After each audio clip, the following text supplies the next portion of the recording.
Did you forget what we were doing here? No, I was just distracted a little bit. It happens. Welcome to the show, everybody. Hey, everybody. What's going on?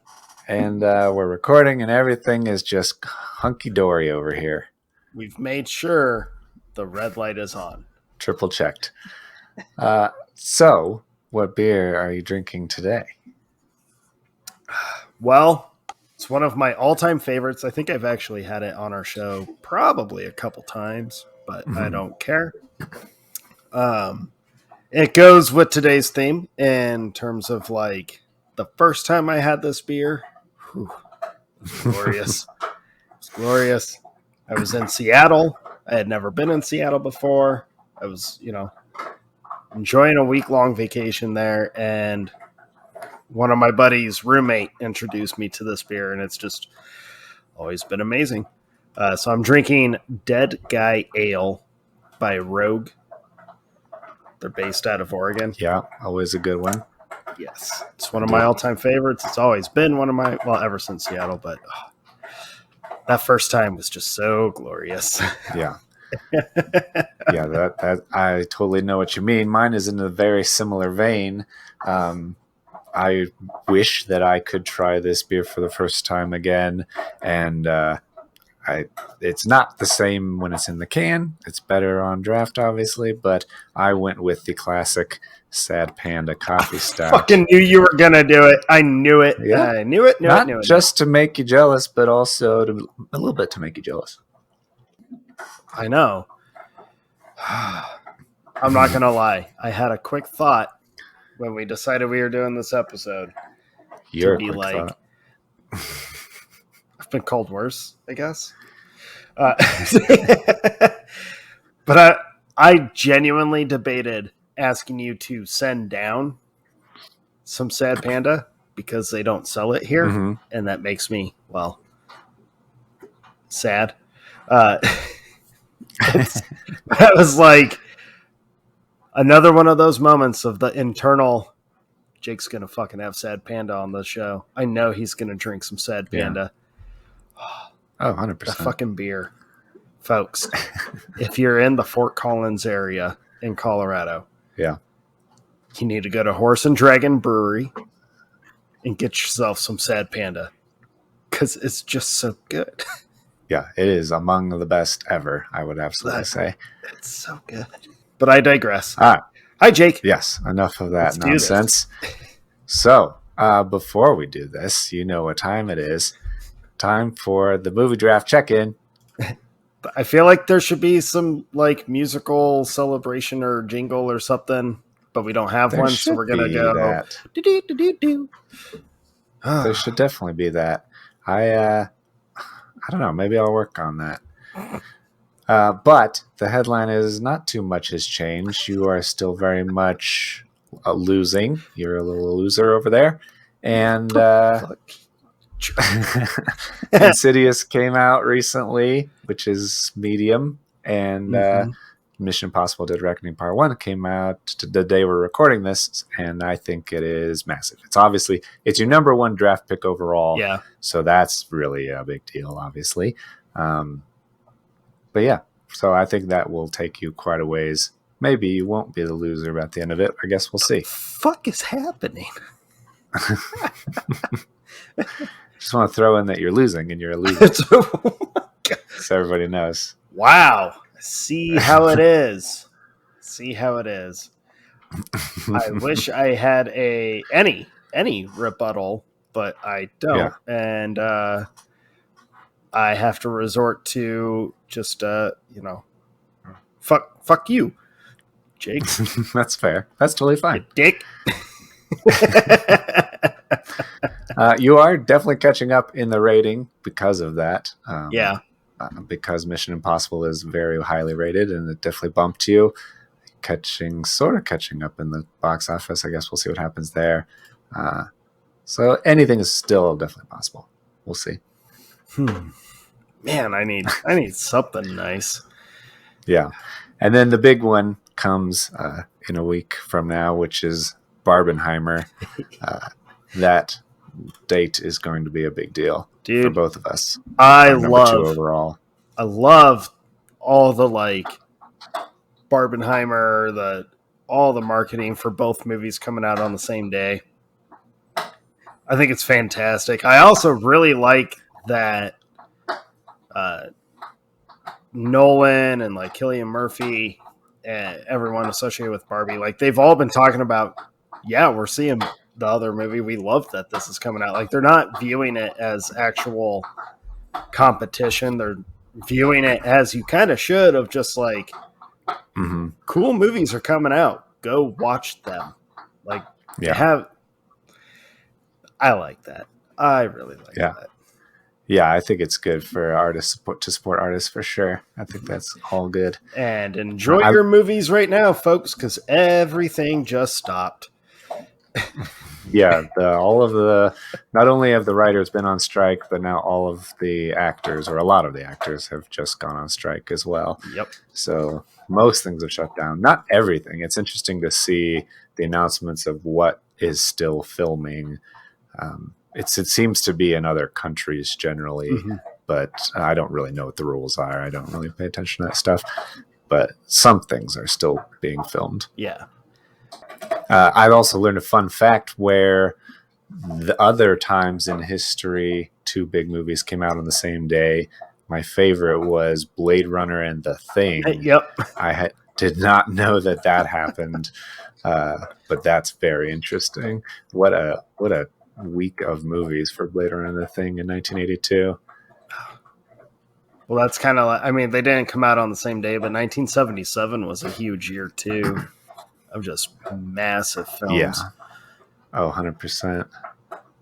But yeah, I'm stoked. Right. I'm stoked for this weekend. I will get to finally go and watch MI7 tomorrow, so on the 15th.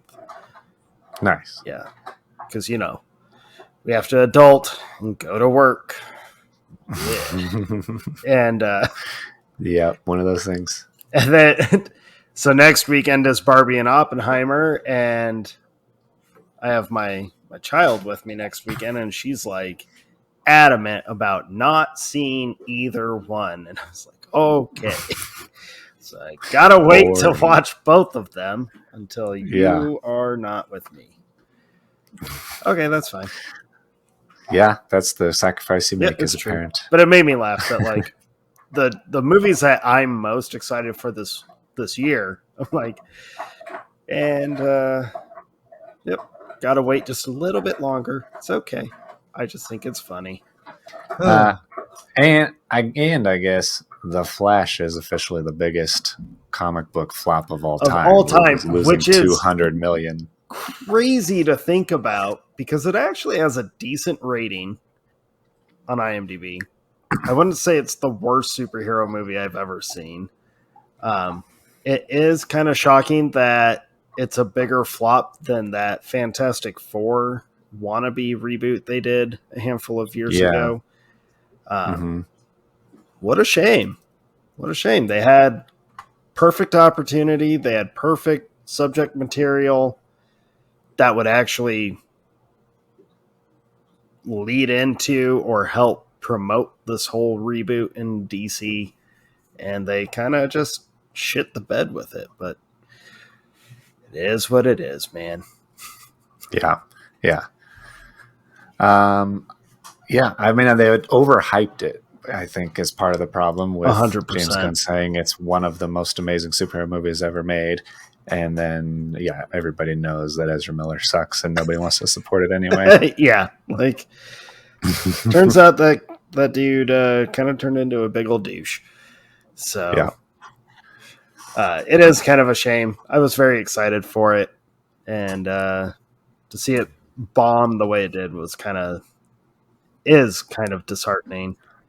I know you saw it too. It's, I think it was the Disney CEO came out. Yeah. He was recently asked about why he thinks like Phase 4 is not doing great for the MCU and like kind of superhero movies in general, but primarily MCU.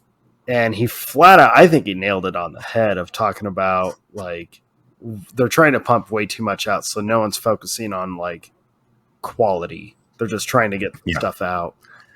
Yeah. And I agree.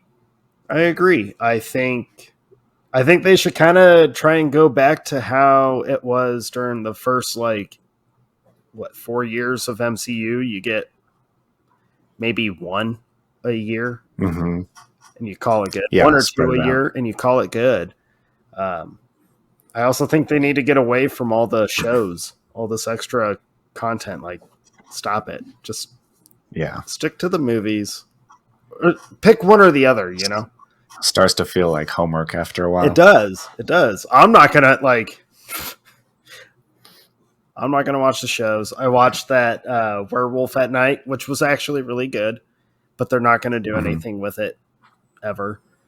I'm really wary of the Daredevil Born Again series that they're coming out with, because they've said it's so polar opposite than what Daredevil fans are going to expect that it's probably going to polarize and ruin fandom.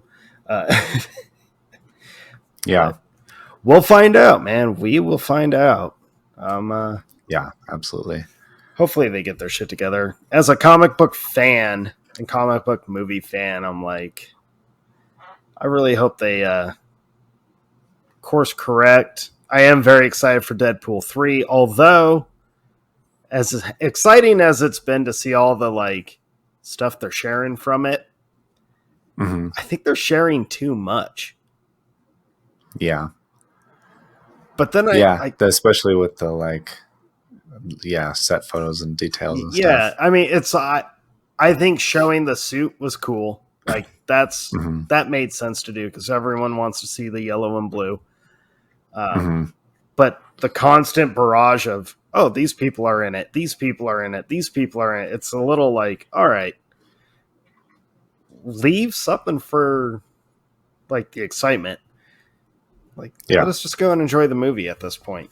Of course, it's on hiatus now, so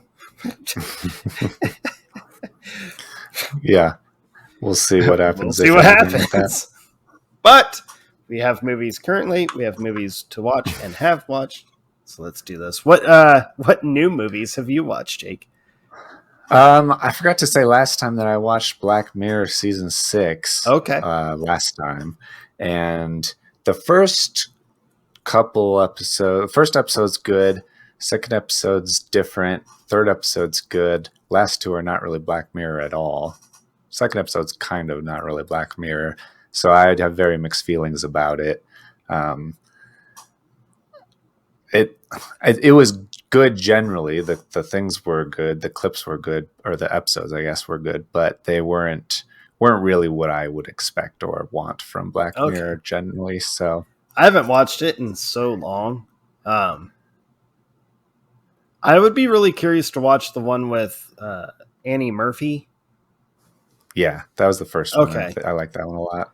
But Black Mirror is amazing to me, but it's not something I ever really want to watch over and over again or whatever, because it kind of scares me, or at least it used to. Yeah. But I've heard a lot of mixed stuff on it. It seems like the excitement isn't quite there for it anymore, or at least with this current season. I mean, I was excited for it. It's one of my favorite series. But yeah, I think it seems to be losing its guidance of what it is, identity, I guess. That is a big part of it, I think. Yeah. I watched fucking Beau is Afraid. I fucking hate that movie so much. Yeah, they should have kept the original title, which was Disappointment Boulevard, because I wanted, out of spite, to just love it and say you were wrong and you were an idiot. You weren't wrong. It's very weird, very random, very stressful, and gross and absurd in a lot of places. You see some engorged testicles a couple times. He fights a giant dick monster in the attic. Somebody else fights a giant dick monster, and he just watches. The whole thing is very, very weird. So yeah, spoilers. By the way, that's where that's for Beau is Afraid. Is it? Is that a spoiler? I don't know. I had Christy no idea was going watching into it that and there was going to be a giant dick monster in it. And by the time that thing showed up, I was already not happy with the movie, but kept telling myself that was the point. Okay, when I told you I saw it, and I was like, there's a moment where I was like, okay, they could do something really good here where it'll like course correct. We're going to get a cool, like maybe fun twist, or just a like, oh, this is fucked up. Like the family is just fucked up, or it's like a genuine nightmare or something. So I was like holding on to hope, like you could save this whole movie with a really clever ending. Like the whole movie can be justified with just that's exactly what I thought. Clever ending. And then that fucking dick monster showed up and I was like, nope, this movie fucking sucks. Like I was so mad at that movie. Yeah. None of it made a terribly strong amount of sense. I think it's just not a movie that's for general audiences to understand or care about. It feels like a very specific, probably very personal thing that is very weird. It felt not very really what I signed up for. I hate saying this because I've liked his other stuff, but Beau is Afraid to me feels like the kind of movie that people will claim they understand or gush over because they're just wannabe art house pretentious assholes. Like they don't get the movie. They're just going to say they love it and it's amazing because it makes them feel like they're a movie guru or something. No offense if you loved it. Actually, no. Beau's Afraid. There's a lot of people that are like, it's one of the best movies of this year, and I think that they just pick it because it's weird and artsy. And it's like saying Mulholland Drive is amazing. No. Right. Exactly. No, it's not, guys. Well, I'm glad that you, out of your wannabe spite, you were not able to be spiteful. That makes me happy. Yeah, it's true. Overall, I have to just, be real, and it was kind of sucky. So kind of sucky. I'm probably not gonna watch it again. And then I watched Maggie Moore's with John Hamm and Tina Fey, which is a nice straight to streaming kind of movie. It was good. Okay. Overall, no complaints. And then I finished Succession season 3, and I see why people like it. It's definitely enjoyable. I mentioned in the episode we forgot to record that it's a lot like a combination of Game of Thrones, except without all the action and nudity. There's not really any nudity in it. It's a combination of that and Yellowstone, also without the action, and masculinity, because all the dudes are kind of, not cowboys. And then it's also a combination with those and Arrested Development, although a little less funny, drier funny. But the family stuff is all very, very accurate. Okay. All right. So I'm enjoying it. I see why people like it. I'm very interested in the last season, which seems to be the best one. I feel like you are enjoying it more and more the further into the series you're going. Yeah, it gets better for sure. Cool. And that's all. No, that's all. Well, I only watched a couple new things, actually. I ended up just kind of having a lot of fun revisiting a shitload of movies for this episode. So many movies for this episode, which was super enjoyable. No complaints. But I only ended up getting to watch 2 movies, both of which are kind of obscure films that I don't think a lot of people have ever heard of or definitely seen. But the first one I watched was called Run Rabbit Run. Okay. It's this like straight to Netflix movie, I think, out of Australia, I think. It sounds right. It was just on a whim. I was scrolling, got tired of like scrolling through Netflix, and this thing popped up and was like, okay. So it's interesting. It's about the single mom and her daughter, and they're like super close knit. And all of a sudden the daughter starts acting really weird, very kind of detached from the mom all of a sudden. And the movie is really about the mom trying to figure out what's going on with her kid. It was a way better version of a very stressed out mom trying to raise a young child with supernatural stuff going on. It did that kind of shit so much better than what was that stupid movie that everyone thought was amazing out of Australia about the monster? Monster in Australia. Yeah, it's the mom and the super irritating kid where you're like, I have no sympathy if this kid gets eaten. Doesn't sound familiar. Oh my god, I've lost it. If you're listening to this and you know the movie, you know that the little boy is the most infuriating, irritating character almost ever. Babadook. That movie sucks too. That's Australian. Yeah. Run Rabbit Run does a better job of like high stress mom with a child and supernatural shit going on than the Babadook did. Fuck the Babadook. It's not. I hate that movie too. Good to know. But Run Rabbit Run was like, meh. I don't have really any complaints. There were a couple things where you're like, okay, I guess we're going with this. But it had fun moments. And then I watched a movie called Living. It's with Bill Nye. Bill Nye. I was like, Bill Nye, not the science guy. Bill Nye. It's kind of like A Man Called Otto, but not. So it takes place in 1953.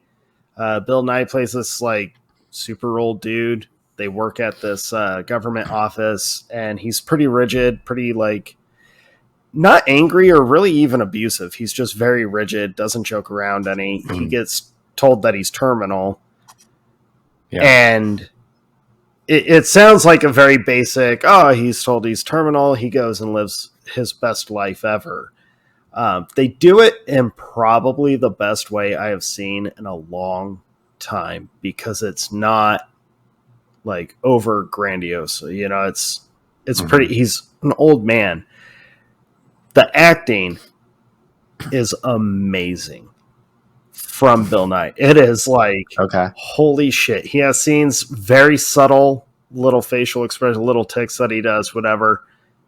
I was like, one, the movie's really good, but the acting from him, I was just like, holy shit. This is like, how are more people not talking about his act? The acting is amazing in this movie, and it's so quiet and subtle. Okay. But no one, I think, has ever heard of it. But it was really good. I really, really liked Living. If you like sad dramas that are definitely made to make you tear up. I know you don't, Jake. But Living, I really liked Living. I thought it was really well done. And it's just interesting. It was cool seeing it take place in the 1950s, and they filmed it like films from the 50s. So the aspect ratio is the same as back then. They like fucked with all the color and all the texture and everything so that it looks like it's from that era. I really enjoyed it. I thought the attention to detail was fantastic. And that was all I watched for new stuff. Nice. Yeah. That's all good stuff. I like that. Yeah. Okay. So before we get into it, I was also going to mention that we never do this. We always forget either until the very end of the episode when you probably have stopped listening or whatever. But next episode, be prepared because we are spoiling and dissecting and deep diving the original Blade Runner. And so if you haven't seen it in a while or haven't seen it at all, definitely check it out because we will be spoiling the shit out of it. Yeah. And then the episode after that, we're doing Blade Runner 2049. So go ahead and watch both of them. We were going to do it in one episode. Just realized we couldn't because we couldn't even do it with The Room and The Disaster Artist. So, like at all. So decided to split them into two back-to-back episodes. Yeah. And I think that would be very fun. They're amazing. Amazing fucking movies. If you haven't seen Blade Runner, you're probably young. You probably have never even heard of it, and that should be remedied. Go find Blade Runner. It's so good. I'm stoked to dive into both because 2049 is also just, that's a heavy movie. But that's for the next time. Yep. Don't get ahead of yourself. Nope. Let's do this. I'm stoked for this. I mean, I'm stoked for like everything Yeah. we got coming up later this year, but this one kicks it off. Yes. All right. Christy, my wife, came up with this idea that what if you could rewatch a movie for the first time with fresh eyes and for some reason had your memory wiped and had never seen it? Which movies would you most want to be able to see again for the first time? And so that's today's episode, our top 10 of that list, which is a very weird and difficult list for at least for me to put together. I'm not gonna lie, I kind of rebelled against Christie's initial idea, and my list ended up becoming based on not my memory being wiped completely, but just being able to have the experience again. So my list is based all about just the experience of watching these movies, not necessarily the movie itself. Yeah. Because I think I've said it so many times before, I'm always going to say it. Experiencing a movie, especially movies that are movies can play a big part in someone's life. They've played a huge part in our lives, especially mine. To experience certain moments with them for that first time again, it'd be so interesting and kind of important to me, I think, because I revert a lot back to like kind of getting back to certain principles or roots and stuff. So I think the first time experiencing some of these movies would be in that vein. This was super nostalgic for me. And I love nostalgia. This was very like that, but on kind of a not super fun nostalgia. It was a pretty like, ooh, yeah, this was everything around this movie, or the first time I saw this was pretty big, like heavy. There's a couple that are on here just for the movie itself. And I should preface, I made an extra challenge for myself. Okay. I told myself right from the get-go, do not put The Matrix on here because you already did a whole deep dive of the franchise. Everyone knows it's your all-time favorite movie. I have already spoken in length of the first time ever watching that movie on the big screen. So I felt like if I put it on this list again at number 1, it would be 1, too predictable, and 2, like it's already claimed a number 1, like the top spot. So I need to give other movies kind of a like, okay, so what if I set this one aside? And then I was like, okay, if I'm doing that with The Matrix, that means I have to do it with The Dark Knight as well. So The Dark Knight and The Matrix are not on this list. And I made it a point to be like, those two movies can't be on it. They've been on too many lists already, and everyone already knows how much those movies mean to me. Yeah. So that was my little challenge. And it kind of like wasn't a challenge. It kind of like, oh no, like that's good. Yeah. It opened up a couple slots that this was so much fun, dude. I had so much fun revisiting this one. Yeah, it's a really fun idea. I definitely like these kinds of things. And it's very different, which kind of gets us out of the norm. That's always fun. And I've got some super fun picks on mine. I really do. So you might laugh you're going to laugh at my number 10, as I think everyone should laugh at my number 10. I laugh at my number 10. 1, because it's hilarious, and 2, because it's so stupid. Yeah. Okay, I like that. Yeah. You're going to laugh at least 2 of mine because you mentioned them by name and you said you didn't put them on your list, and I totally did put them on my list. So, well, that's okay, Jake. Now. That is okay, because at least we get to talk about them. And it's not my fault. Woohoo! For those not watching us, I did finger guns, and now it's even sadder because I had to explain it. Yeah, what a dork. Wow.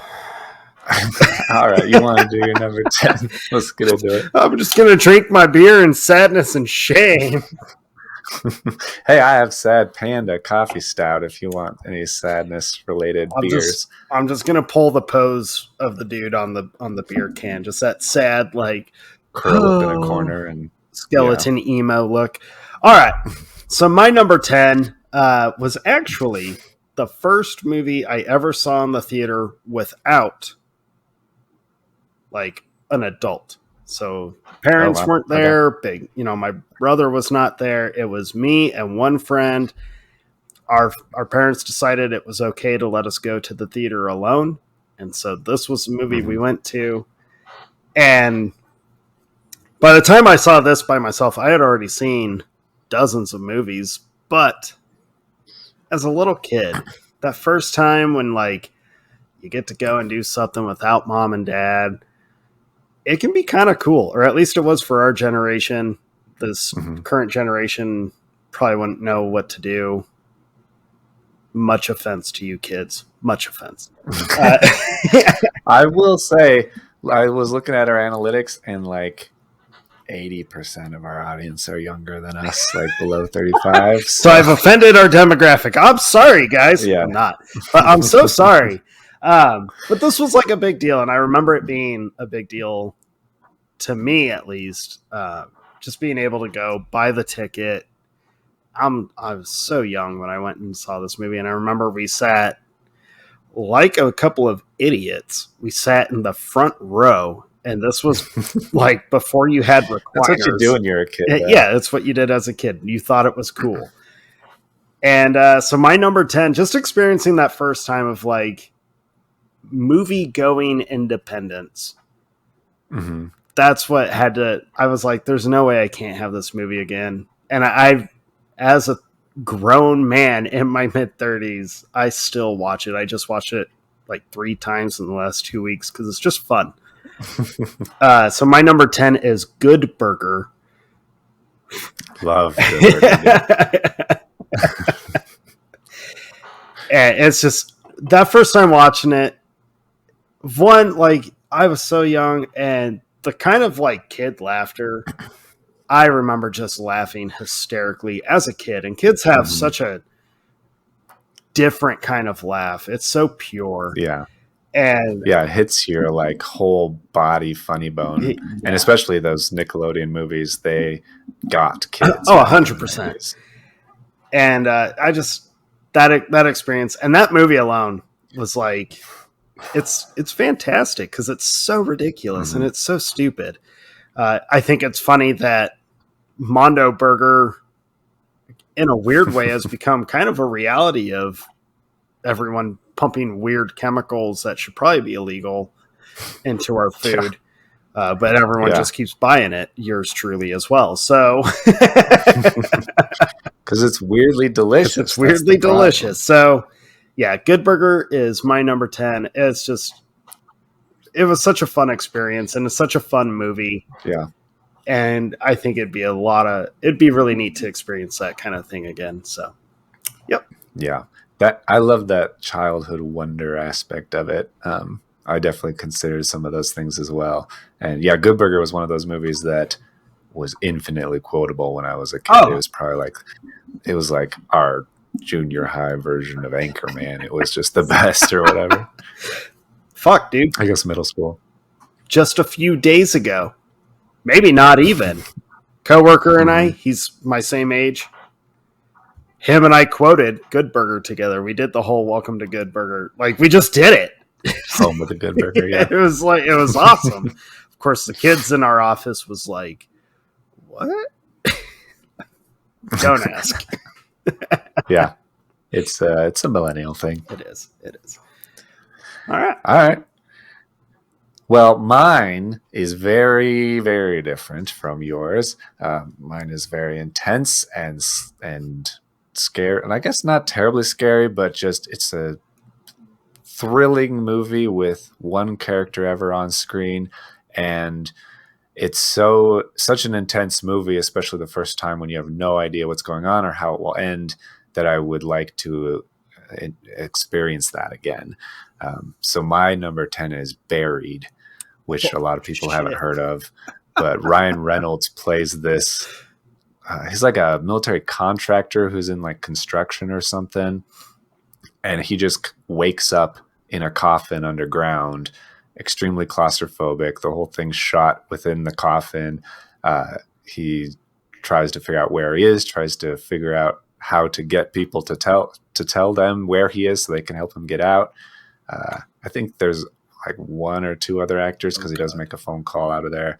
But overall, it's just him, and it's so intense and crazy ending. So I highly recommend Buried if you haven't seen it, and I'm a little jealous if you get to watch it for the first time.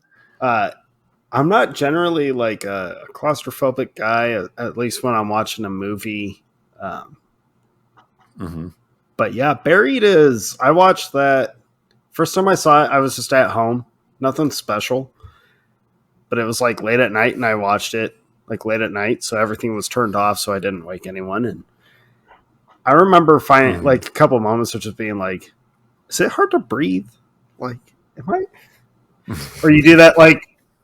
Yeah, you can become very aware of the amount of oxygen your body is right, and you kind of do that thing where you like you stretch out on purpose just to be like, yeah, okay, I can move. Yeah. I'm gonna change positions because I can. Buried was interesting. That movie's got some great intensity to it. Like some great intensity. Yeah, one of the most intense thrillers I think I've ever seen. All right. We're starting off strong. Yep. Well, my number 9 had to be it was hard to not put like so many nerdy movies on this list, but a couple still showed up and you're over it because I'm a giant nerd. Yep. Yeah, it's par for the course. Think behind me. So this one, though, I remember particularly because it was a time when these kinds of movies were not successful. There had been one actual successful comic book movie that had come out like prior, like largely successful. But they weren't taken serious. No one really bothered with them. And as a comic book fan and these characters kinds of fan, like it was kind of a weird time because you wanted these guys to be on screen. Or a couple, but not from the Marvel universe. There were a couple big comic books, but not Marvel-wise. And then this came out, and I remember being so excited, and it was kind of the first time I was nervous to watch a movie like this because, let's face it, the damage from Batman and Robin just lingered forever. It does. It cuts really deep. And but when this came out, I remember being excited. And my mom decided to take me to the theater to go and watch it. Now, she was never a fan of these characters.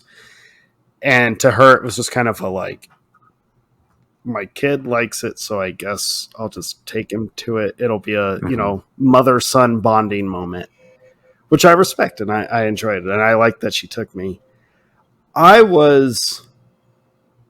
had so much fun watching this movie when it came out, and just suddenly understanding like this could be huge. This could actually lead to more comic book characters showing up on the big screen, like being live action versions. And it's happened. It really has happened. So I, as a nerd and a comic book movie fan and comic book fan, I kind of feel like I owe this movie a lot more respect than it kind of gets, or from the whole community, comic book fandom, people, whatever. So my number 9 is the first X-Men movie. That was huge. And watching that for the first time and just kind of having that deep understanding of like, if this is successful, this could blow up into something unstoppable.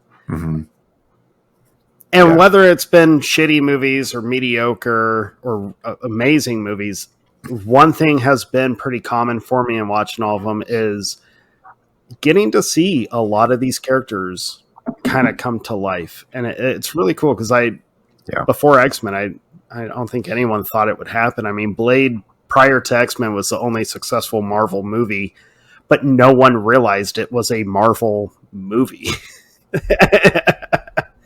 Because you don't associate superheroes with vampires. Been like, I think Blade was really the only one that I can think of Yeah. around that time. But that first X-Men movie, that it was so cool to watch these guys on screen. It was amazing to watch Wolverine for the first time. Hugh Jackman for the first time as Wolverine. It was just like, this is killer. And he's so good. Mm-hmm. Who knew he'd just keep getting better? Yeah. But so number 9 is that first X-Men movie. That was such a treat. Whether it's the best movie or it's not, but it's a treat and it deserves a lot of respect. So yeah, I think that whole experience of going from hardly any superhero movies to slowly building up, I guess, credibility that, hey, we could actually see the characters that we know and love be big deals. And it probably wasn't until Batman Begins when we're like, oh, this is real. Like, this is unstoppable now. And yeah, and the first Iron Man for sure. And so that was definitely a very exciting time. It was that we'll never be able to go back to. Like, now the cat's out of the bag, right? Like, genie's out of the monkey's bottle, out of the bottle now. So, but that first one was special. That was a special one to watch. So, yeah, I totally agree. My number 9 is one that I wish that I had been able to see for the first time, because the main plot point, or I guess you could say twist of the movie, was spoiled for me before I had seen it. And so I never got to see it fresh. Okay. And I would really have liked that. So my number 9 is The Sixth Sense, which has, a very notable everyone knows the twist ending, and everybody does know the twist nowadays. I didn't see it terribly much later than when it came out, but long enough that it was, kind of just out there in the zeitgeist that, oh yeah, everybody knows what the deal is with that movie. And so it would have been very interesting, I think, to have seen it without that happening and just fresh eyes and know, would I have been able to pick it up? Would I have not been able to pick it up? Would I have been surprised? All of those kinds of things would have made it much more exciting, I think. Still a great movie, but I think it would have been, it's one of those movies that you view very differently when you know the twist, and it adds more, but it's just a different movie at that point. Well, this is funny because I told myself this whole time, of all of our lists, this will be the one we don't have any crossovers. We're just not going to. We have a crossover. Sixth Sense is on my list, but it's a little bit later. Okay. But I was fortunate enough, I will say this, and then we can move. But I was fortunate enough to be that person that did not know the twist the first time I saw that movie, so I can definitely tell you what that was like. Okay. Good. I'm excited. But yes, that was Sixth Sense is amazing. Whether you're a Shyamalan fan or not, I would find it very hard to believe anyone if they said they didn't like the movie or if it wasn't special, just because are you just saying that just out of spite because that movie is mind-blowingly well made? Yeah. And so influential in all of the movies that came. It sparked the huge craze of every movie had to have a twist in it for 10 plus years after it came out. So yeah, because everybody's like, oh, you can do that? You can completely throw audiences off and make it meaningful. And yeah, it's great. I love your pick. What a good pick. All right. Well, my number 8, you actually just mentioned a couple picks ago, which is kind of funny. Okay. My number 8 is probably some of the hardest laughs I've ever heard in a movie theater. And it was sustained laughter, which was great. I mean, when you're in a full house and everyone is enjoying the film the same way, everyone is laughing out loud the whole time, you are missing jokes because you are laughing so hard. I think that's a winner. And you don't get that very often, Yeah. especially in a theater. But this one was that movie. Mm-hmm. It's so immature. It's another super stupid movie, but that's what makes it brilliant. My number 8 is Anchorman, The Legend of Ron Burgundy. Yep. That first time watching that movie, Yep. all I went into it expecting was like, I'll laugh hard at probably a couple jokes. I like Will Ferrell on SNL because he was still on SNL back then. His tenure was coming to an end, but that was the Will Ferrell I knew was SNL Will Ferrell. And I was excited. I knew I was going to laugh. I knew I was going to enjoy it. But I didn't realize that from the get-go in this movie, I would not stop laughing the entire movie. And it's like, it's become such a quotable film for One of me. the funniest movies ever. I can't tell you how many times I'll look at someone and be like, don't act like you're not impressed, and then move on with my day. Like, he just... that experience in that movie, just the laughter and the jokes of that movie was so like absurd, but perfectly absurd. And that would be fantastic to relive that for the first time again. That would just be so good. Yeah. No, I completely agree. Anchorman is one of those movies. And I definitely considered that. I was like, how many comedies have jokes that when you just hear for the first time, it catches you off guard and it's just never funnier than that. Then that's definitely one of them. It was kind of definitely in my periphery of options. So my number 8 is kind of a nod to my wife who had this idea because we were talking about movies and this one came up as one that she would definitely want to do. And so I chose Once Upon a Time in Hollywood, which is a movie that we watch a lot, mostly because it's kind of like a comfort movie that you can just put on and if you have a stressful week it's just a movie that you can just throw on and it's very relaxing. But the first time we watched it in the theater, and my wife's not a Quentin Tarantino fan at all, but she was interested in the movie because of the historical subject matter and the Manson families and all that stuff. And we were watching it, and just the end of the movie, we were dying laughing. Like when he goes to the shed to grab that thing, we were almost on the floor. And I think everybody in the theater was concerned about us that I don't think anybody else was laughing that hard or maybe even at all. But just that experience of watching it for the first time and experiencing that was one of the best experiences ever. So I had to put that on my list of number 8. Oh, yeah. I mean, I'm pretty vocal about that being my favorite Tarantino movie. I have nothing against his other ones except for Death Proof. But Once Upon a Time in Hollywood that's such a special movie to me. I love the idea of it being a love letter to old Hollywood, but also giving people this alternate world where stupid, evil motherfuckers actually like get what's coming to them, and you get to enjoy it. I think it's the one time where you as general audience can like cheer at extreme violence and brutality because it's against characters that you're like, we know who the Manson family was. We know that they are to this day still considered some of the worst creatures to walk, America at least. That movie was so good. And yes, I agree that the flamethrower and the swimming pool will never not be funny. Yeah. As well as the can of dog food to the face and the fireplace mantle, all of that. The whole ending is just hilarious. Most violent kind of way. Oh, it's perfect. It's just, I love that pick, Jake. That's such a good pick.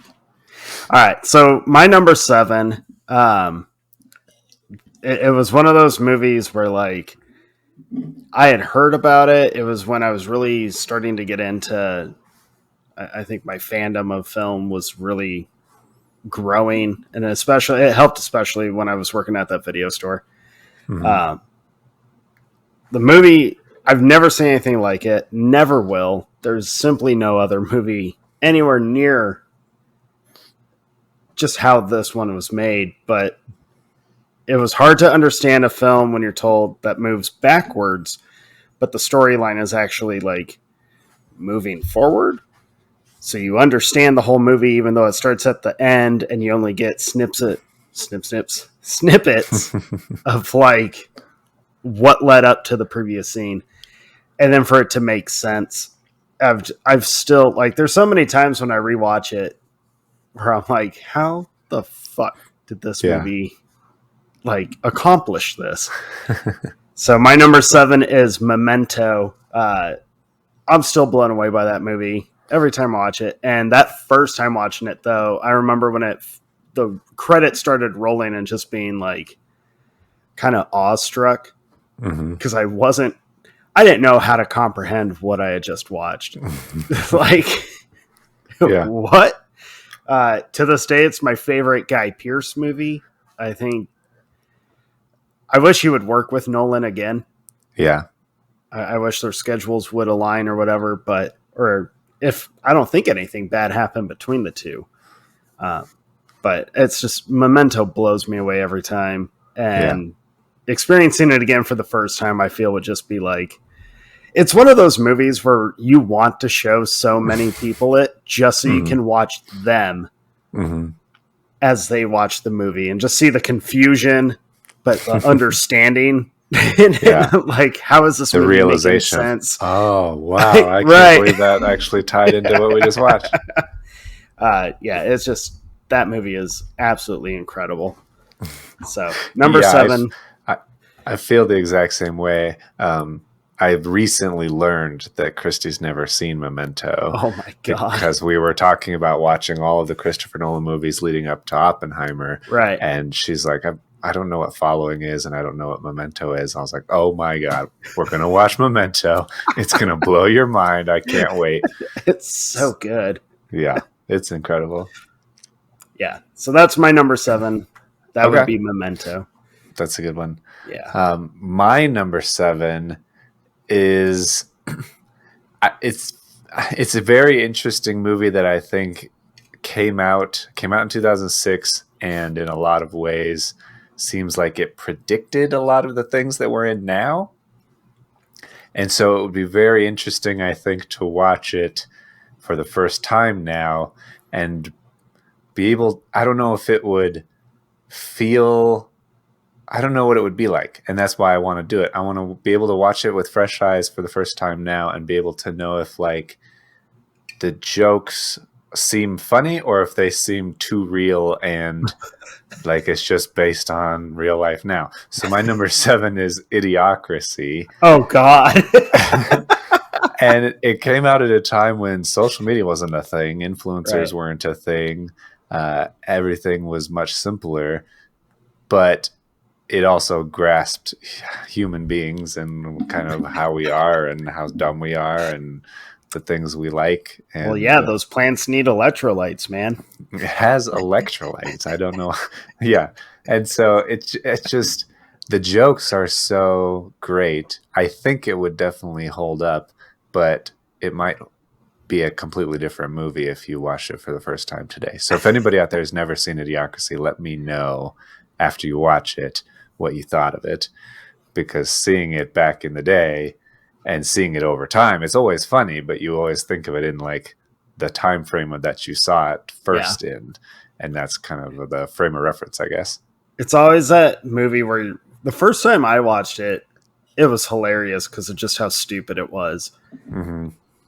But it's almost like every time I've rewatched it, it's just as funny, but it's scary at the same time because you're like, yep. Yeah. Every little thing that happens, you're like, yeah, people would be that dumb, or people would be that oblivious, not forward thinking, just stuck in the moment of, I want the most enjoyable, simple, easy thing now, not really caring that you're just destroying the entire world or whatever. No one would want to learn or take the time to understand anything or use common sense, oh God, it's not a comedy. And no, there's no common sense. There's rare sense now. It's bizarre. That's such a fantastic pick, Jake. That's such a good one. Thank you. Mike Judge, I feel like Mike Judge is such a underrated Genius. storyteller. Yeah. Like, we grew up with it, you know, Beavis and Butthead, as dumb as they are, they still knew how to poke fun at a lot of stuff happening during the 90s. Right. And just like the culture, especially music culture. And then obviously Office Space was a huge... Yeah. I think to this day, that came out in what, 98 or 99? I think it still holds up as like the most accurate portrayal of how everyone who has a 9-to-5 job feels every day going to work. And yeah, it's timeless. As long as people are working jobs, they will relate really to that movie. Yeah, I think he's dismissed because he's stuck in traffic. Butthead guy. But he's also the King of the Hill guy. I think they're revamping or rebooting King of the Hill. I'm very interested in that because he's great. I've been told, because when I was growing up, we didn't really watch King of the Hill. So don't at me, I've never actually sat and just watched King of the Hill. But I've been told, right now, especially living in Texas, that I need to remedy that and watch it. They're like, you're probably still not going to get some of the Texas jokes because you're not from Texas, so you haven't been around it long enough yet. But they're like, you should watch it because you're still going to laugh and be like, oh dear God, apparently it's very real. Yeah. So I'm like, all right. Yeah, I think it transcends outside of Texas too. As a little Colorado boy, I enjoyed it too. So you would, for sure. I'm sure. All right. Well, my number 6, this one is not necessarily for the movie itself, although I love this movie because it's just enjoyable. And every now and again, and actually I shouldn't say every now and again, but I think movies like this are important where they're just fun. You just need a little bit of fun. I'm all for the super serious, make you think style of film, but I think it's very healthy to have just some lighthearted entertainment mixed in there. You kind of need it. But this one, what made this one hit the list was the experience was coming out of the pandemic, coming out of all the closures and everything. Theaters were slowly, people were kind of trickling in. Some movies were getting a few extra bodies, but nothing had really felt pre-pandemic time until this movie, at least for me. And that was such a enjoyable experience. Being in a packed house, everyone's just on the same page of just letting all the worries and all that kind of like fade away just to enjoy a silly movie. So my number 6 is Free Guy with Ryan Reynolds. It just came out just a couple of years ago. Yeah, recent. Yeah, pretty recent, but I couldn't not have it on my list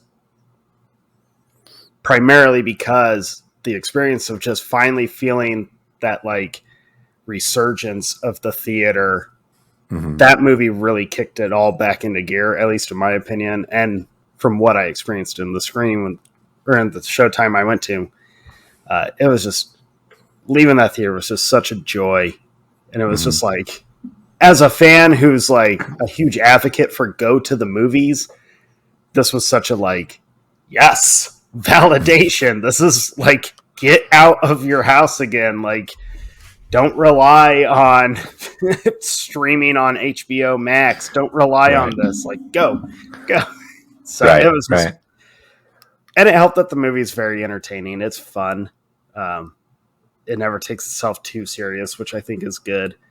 And you're pretty much guaranteed a winner just from Ryan Reynolds. Like, yeah, it's definitely just a good time that you will definitely have a good time just watching it. But yeah, it's very true that the theater is more than just a big screen and better Mhm. speakers than you have. It's the whole experience, the lobby, the popcorn, the people around you, and how they're reacting to the movie. It's a live kind of thing, and I think that definitely makes it way, way better. Yeah, it was just it had been a little while since I had left the theater with just such a giddiness and just that big of a smile. And it wasn't completely just because of the movie. It was so joyful, like peaceful. It was very peaceful to leave that theater and have our age group, kids, older people leaving, like laughing as they're leaving the theater, and everyone's just like in a good mood. Mm-hmm. It was so like, thank God.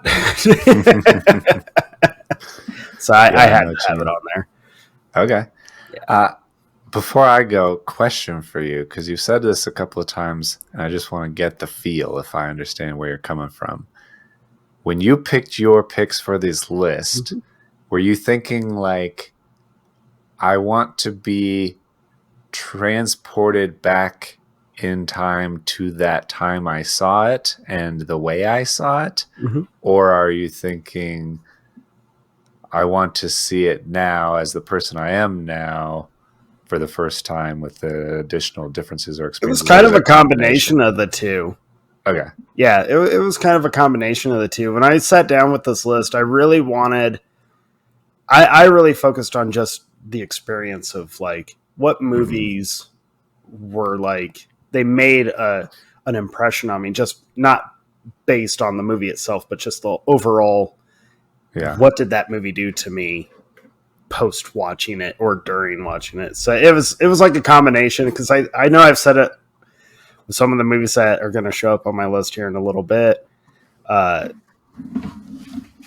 Movies have like really been so important to me, and I feel revisiting them with that kind of fresh mentality, like if I could watch them for the first time again now, how would that affect me as well? Like, would it boost me like they did, or would it have a deeper effect on me? And then the combination of just how cool would it be to go back then, because times were better back then. Sorry, yeah, I'm kind of getting to that age where I definitely feel that way as well. I'm like, it's not just nostalgia, it's kind of reality in a lot of ways. It's kind of reality. People knew how to take a joke back then. No one knows how to take a joke. It's sad. Yeah, there's a lot of reasons. Yeah. I think I was thinking about it while you were talking, and I was still listening, but I was also thinking about an earlier pick. I think when you were talking about X-Men, you were talking about being in the theater and all of that stuff. And I was like, is it just seeing X-Men now, or like after you've actually already seen all of the MCU and the phases and all the bullshit, or is it like going back to the very first? That would be, with X-Men, it would be going back to like before the giant boom of just that, like the purity the experience and just the possibility that X-Men gave, because that was before the big boom of all the stuff, of just being able to like, if this is successful, there could be a possibility. But when I saw X-Men that first time, I was excited about the possibilities, but I did not expect it to ever happen. Period. Yeah, for sure. I know what you mean. I felt that too. Yeah. About a lot of things. It's a lot of interesting things have actually come to pass, which is good. Yeah. Okay. My number 6 then is one that I've been thinking kind of a lot about recently as well, which kind of made me land on it and put it on my list in this spot of when you see a movie in your life. I mean, it kind of matters not just the mental state that you're in and the mood you're in and all that stuff, but also being introduced to movies at certain ages, I think, or at least not ages into great examples, kind of just a general thing, but everyone has their own maturity level and stuff, and it's at different ages and everything. But there are certain movies that you can watch at a young age and not really get or not really like, and then you see it again later and you're like, oh, I get it. Like I identify with it. I actually understand the deepness and the meaning of the subtext. And so that was my number 6 for me, basically, where my number 6 is The Godfather, which I've talked a little bit about fairly recently, I think on our scores episode. Yep. But I definitely saw it at a fairly young age, and there are parts I thought were cool. I thought the horse head in the bed was cool. You were probably bored out of your skull for most of that movie as a kid. A lot of it, yeah. I was like, all the conversations, all the weddings, all the stuff that's going on. It was pretty boring. But I liked the horse head in the bed. I liked the massacre that happens. I like the leave the gun, take to cannoli. When people died, I was interested because I like action movies. But The Godfather's way more than that. And so it wasn't until quite a bit later that I was like, oh, I get it. Like I get The Godfather, and I get all of the depth and why everybody likes it. And so I think that I would have had a better first experience with it if I watched it for the first time now, kind of thing. Oh. I'd be like, if it was one of those movies that I was like, oh, I've always heard about, but I've never gotten around to watching, and then did, I'd be like, oh yeah, I get it. It's really, really good. Like from the jump, I guess, which would be kind of interesting. Not that it's necessarily bad, but it was one of those that's interesting. And as I think about, like, Christy and I have been talking about our kids, and we're like having fights about who gets to introduce them to what movies because their first experience with that movie is a big deal. It's important. There's so many people out there who probably don't agree with that statement. My daughter, I think, gets tired of me being like, you have to see this movie. Like, you just have to. You have to experience this film. And a lot of the time she's like, oh, Dad, I don't want to. And I'm like, you must. So I'm probably overbearing on that sometimes. But of all the movies that I have introduced her to, I can say proudly that she has had great experiences with like 90% of them.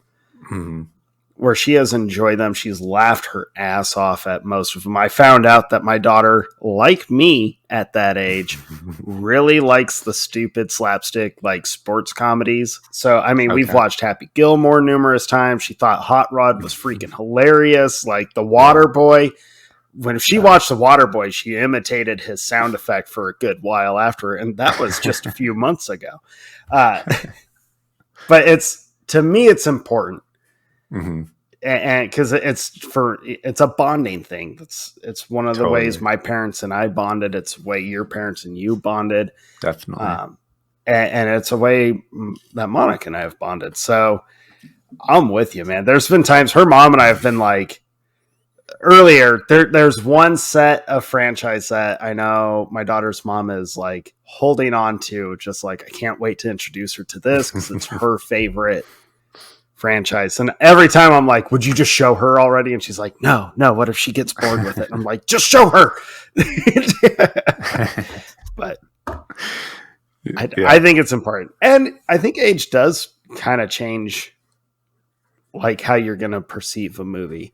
I've told my kid with a couple that she didn't enjoy of like, watch it again when you're a little older with a little more life experience. And it might take you off guard. Because it happens. Yeah. I'm all for it. For sure. Like, I agree with you. I don't remember the first time I saw Godfather. I think I was really young as well. Well, not really. Yeah. And I didn't care for it that first time. I was bored. I didn't get like why Marlon Brando was this like, okay, he talks with a funny voice, but I didn't get it. I didn't get The Godfather until I was in high school and I watched it again. Mm-hmm. And I just kind of sat there and was like, oh, okay. So it's a lot better than what I remember. You want to know what made me give The Godfather like an honest try multiple times? I'm like, I should get this. I should like this. And this is going to be the most ridiculous thing I may have ever said on the podcast. It may be slightly emasculating, but it's true. I'm such a huge fan of You've Got Mail. Right. And they talk about The Godfather and going to the mattresses all the time. And I'm like, that's such a cool reference. Like, I should know. You should know that one.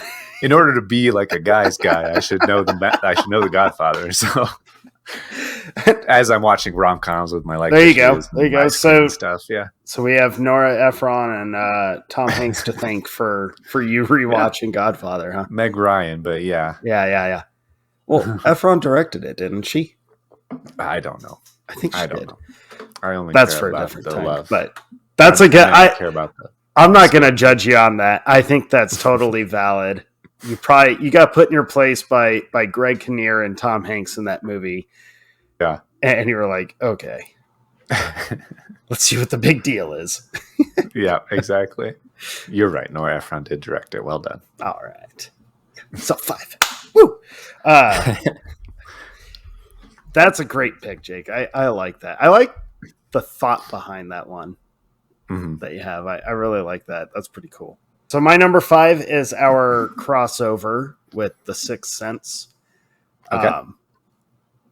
I had to have this movie on my list because the more that I've thought about it over the years, and I know we did like the whole M. Night Shyamalan episode a while back, The Sixth Sense really is kind of the movie that helped kind of push me when I was younger to get over being afraid of like every movie or thriller story out there.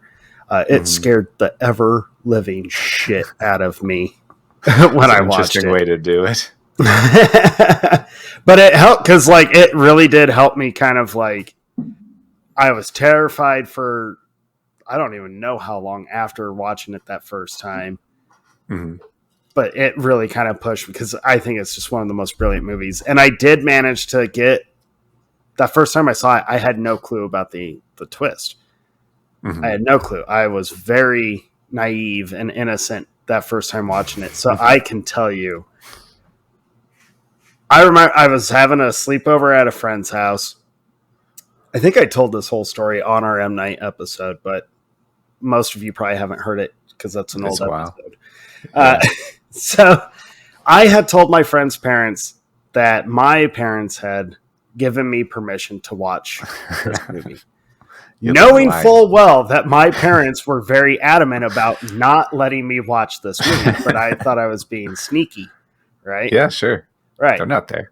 And my friend's mom, who was like best friends with my mom back in the day, knew that I was trying to be sneaky. So she was like, well, this is what we'll do. On our way to the video store to rent it, we'll stop by your place and we'll ask your mom and dad together. Like, shit. To my surprise, because I remember my dad was home, my mom was not. And I remember asking my dad and just dreading it. And I remember the look he gave me of that, like, it's like that look you see like dads in movies or shows when they catch their kids trying to smoke and they're like, oh, I guess you're going to smoke that whole pack. Or, oh, you're going to drink this whole beer. Like, teach you a lesson, like, right? This is a learning moment. Yeah. That's kind of the equivalent of the look my dad gave me right as he agreed that I could watch the movie.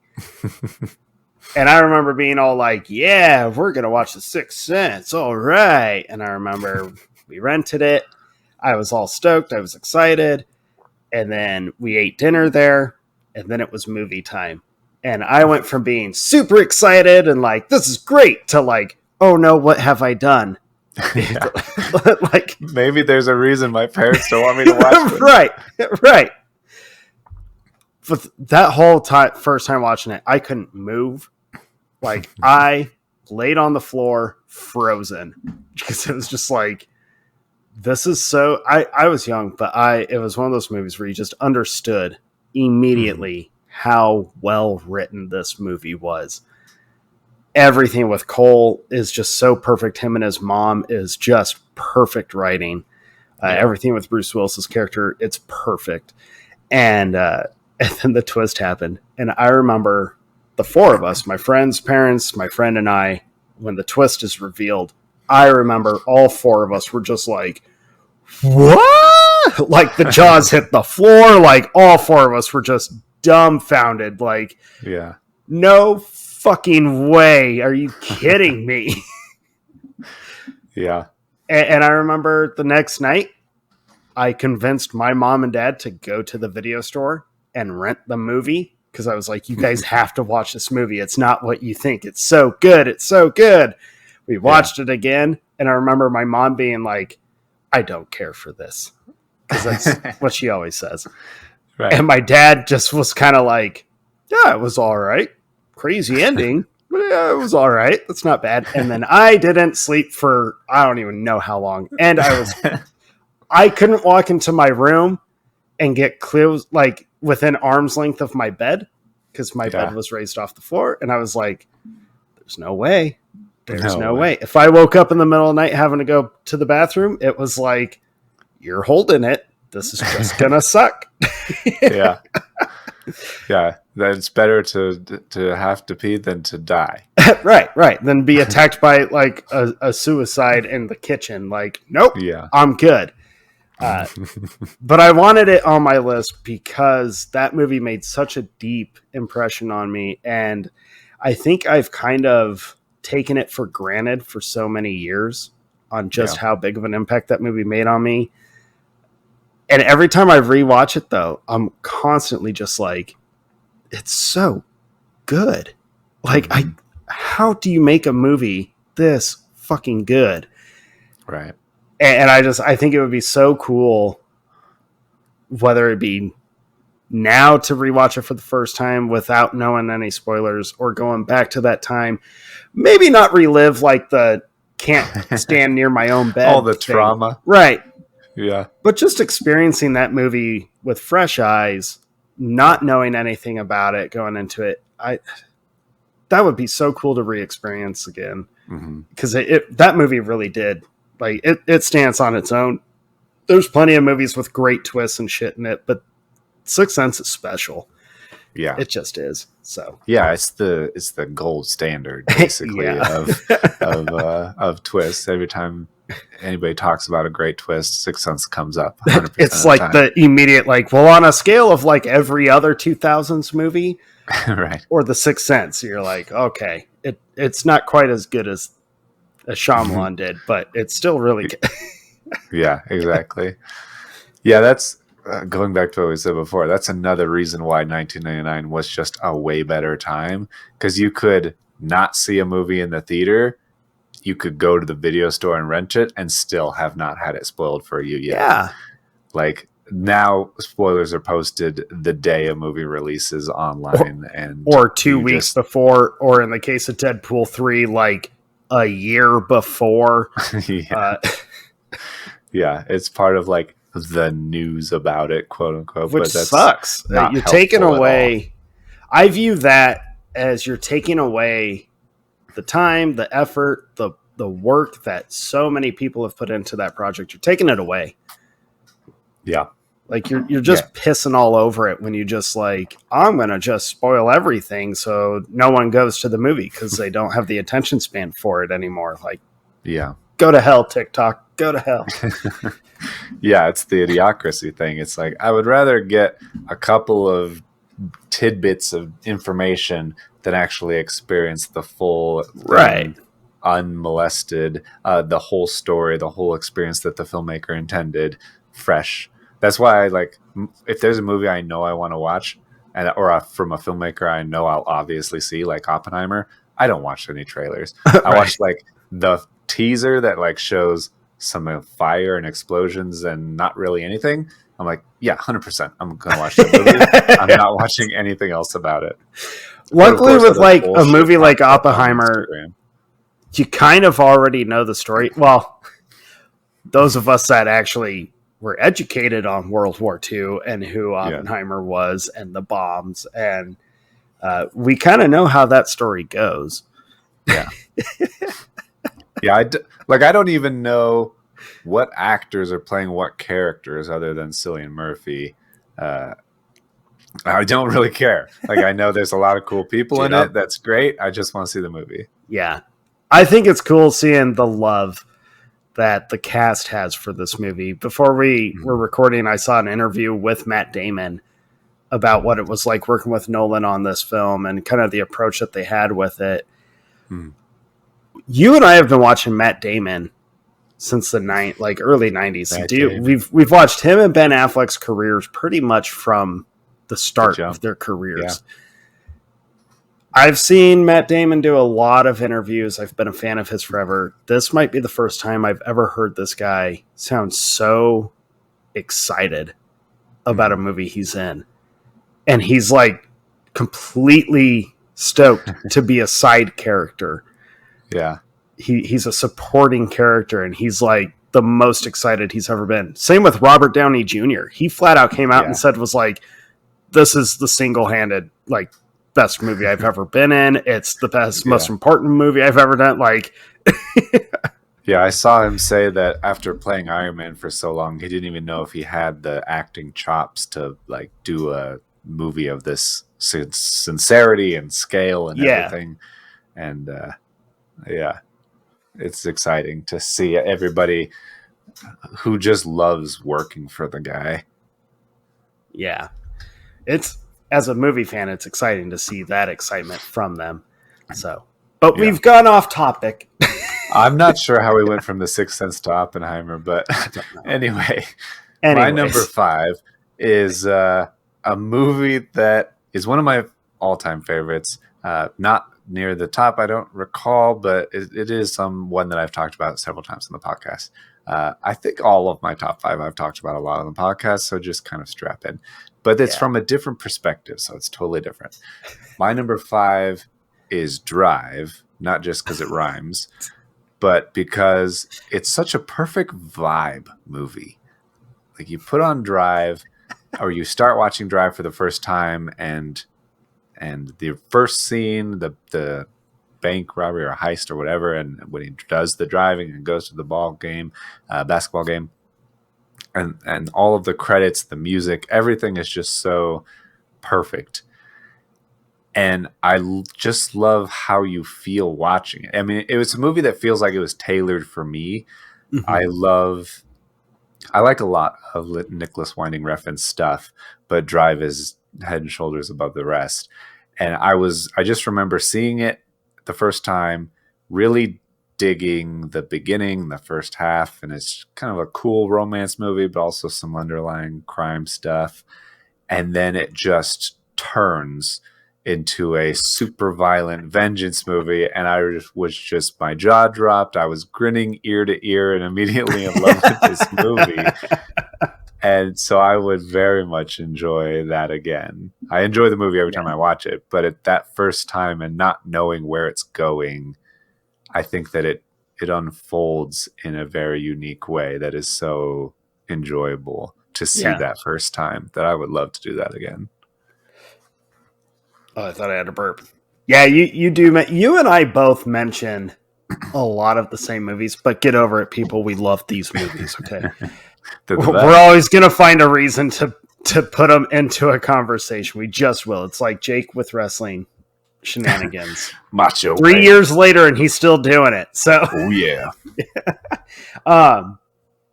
Drive was unique. That first, I had no clue what that movie was even about when I saw it that first time. I just remember being in the theater and just being like, what am I watching? Like, but at the same time feeling like, am I the only one really enjoying this? Because I'm really enjoying this. And I can't tell. I can't get a good feel from the people around me. That would be cool. So that's like a real nostalgic one for you then, of just going back to that, like how fun it was not knowing what to actually expect from that movie. Yeah, for sure. I like that. That's good. It's been a while since I watched Drive.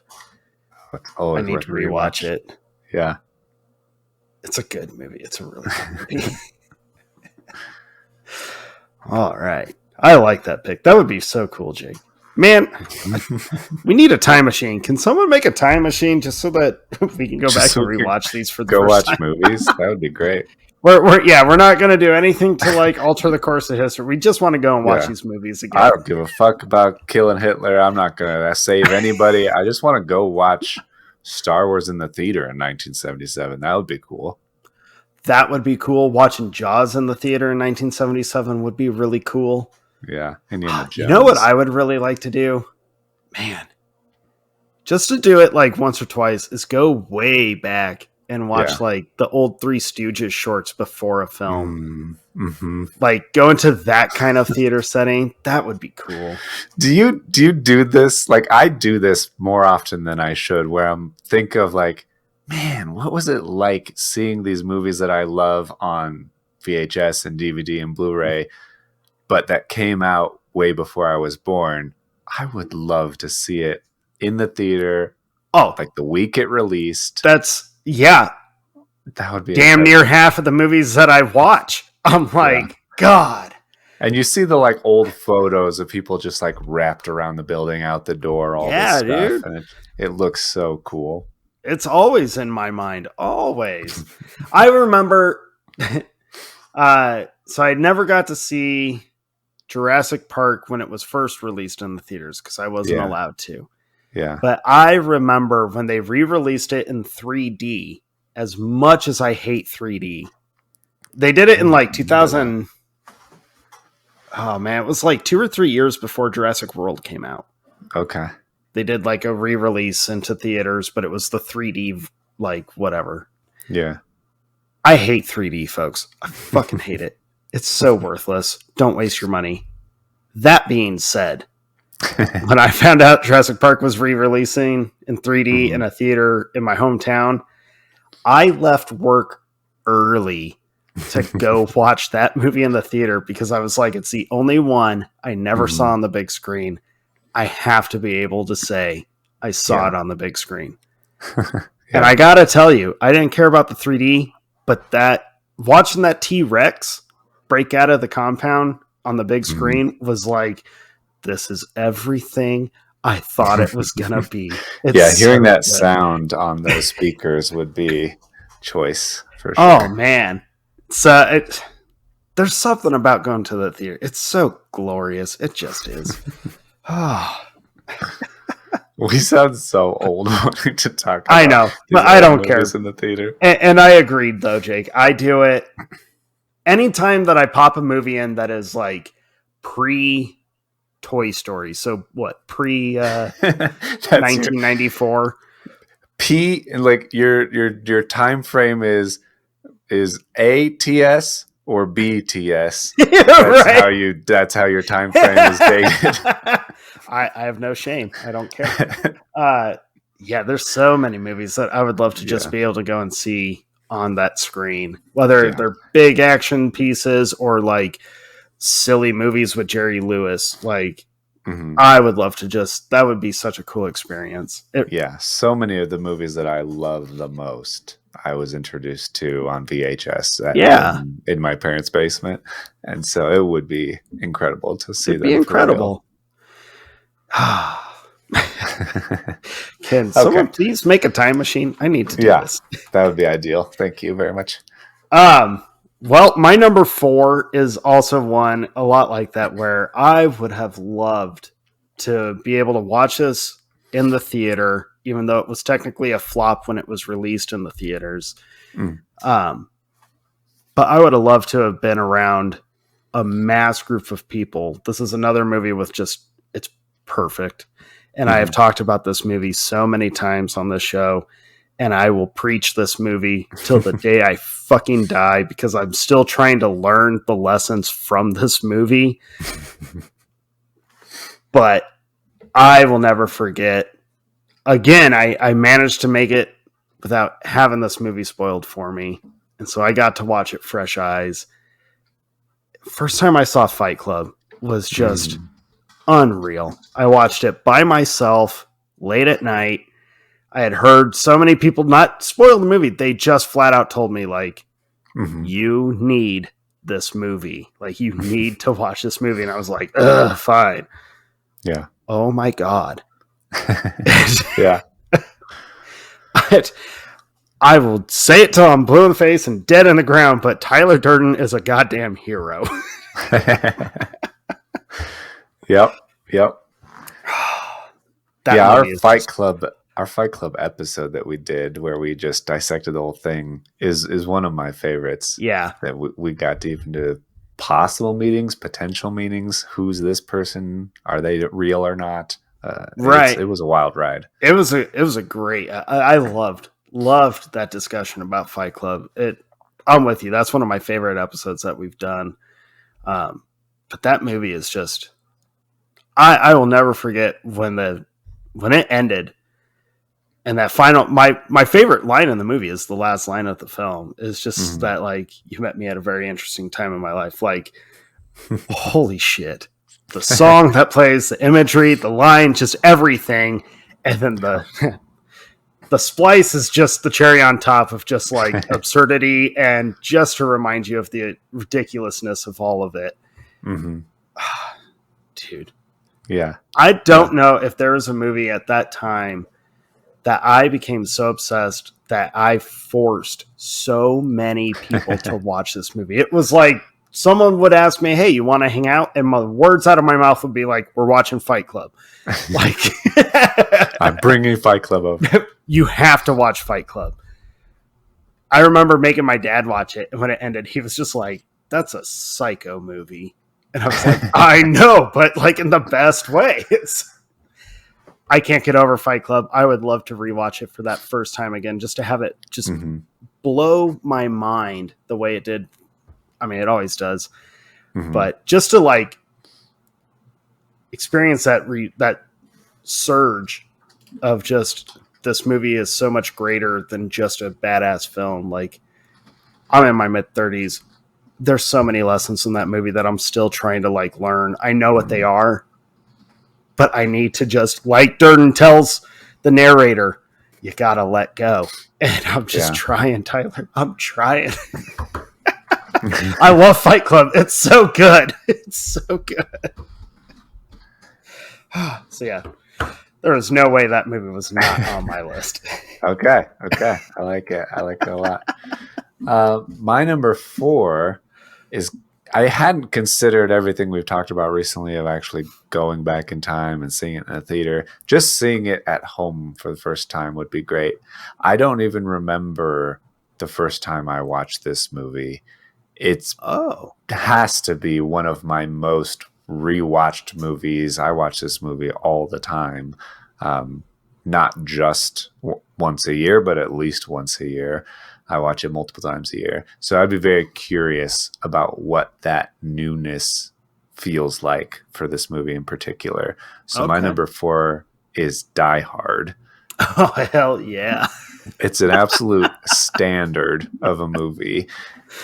But it's also, I mean, I think that I imagine if I were to rewatch it now or watch it now for the first time, that it would be with the same childlike wonder and enjoyment and just those little kid giddy eyes of, this is awesome. I love this.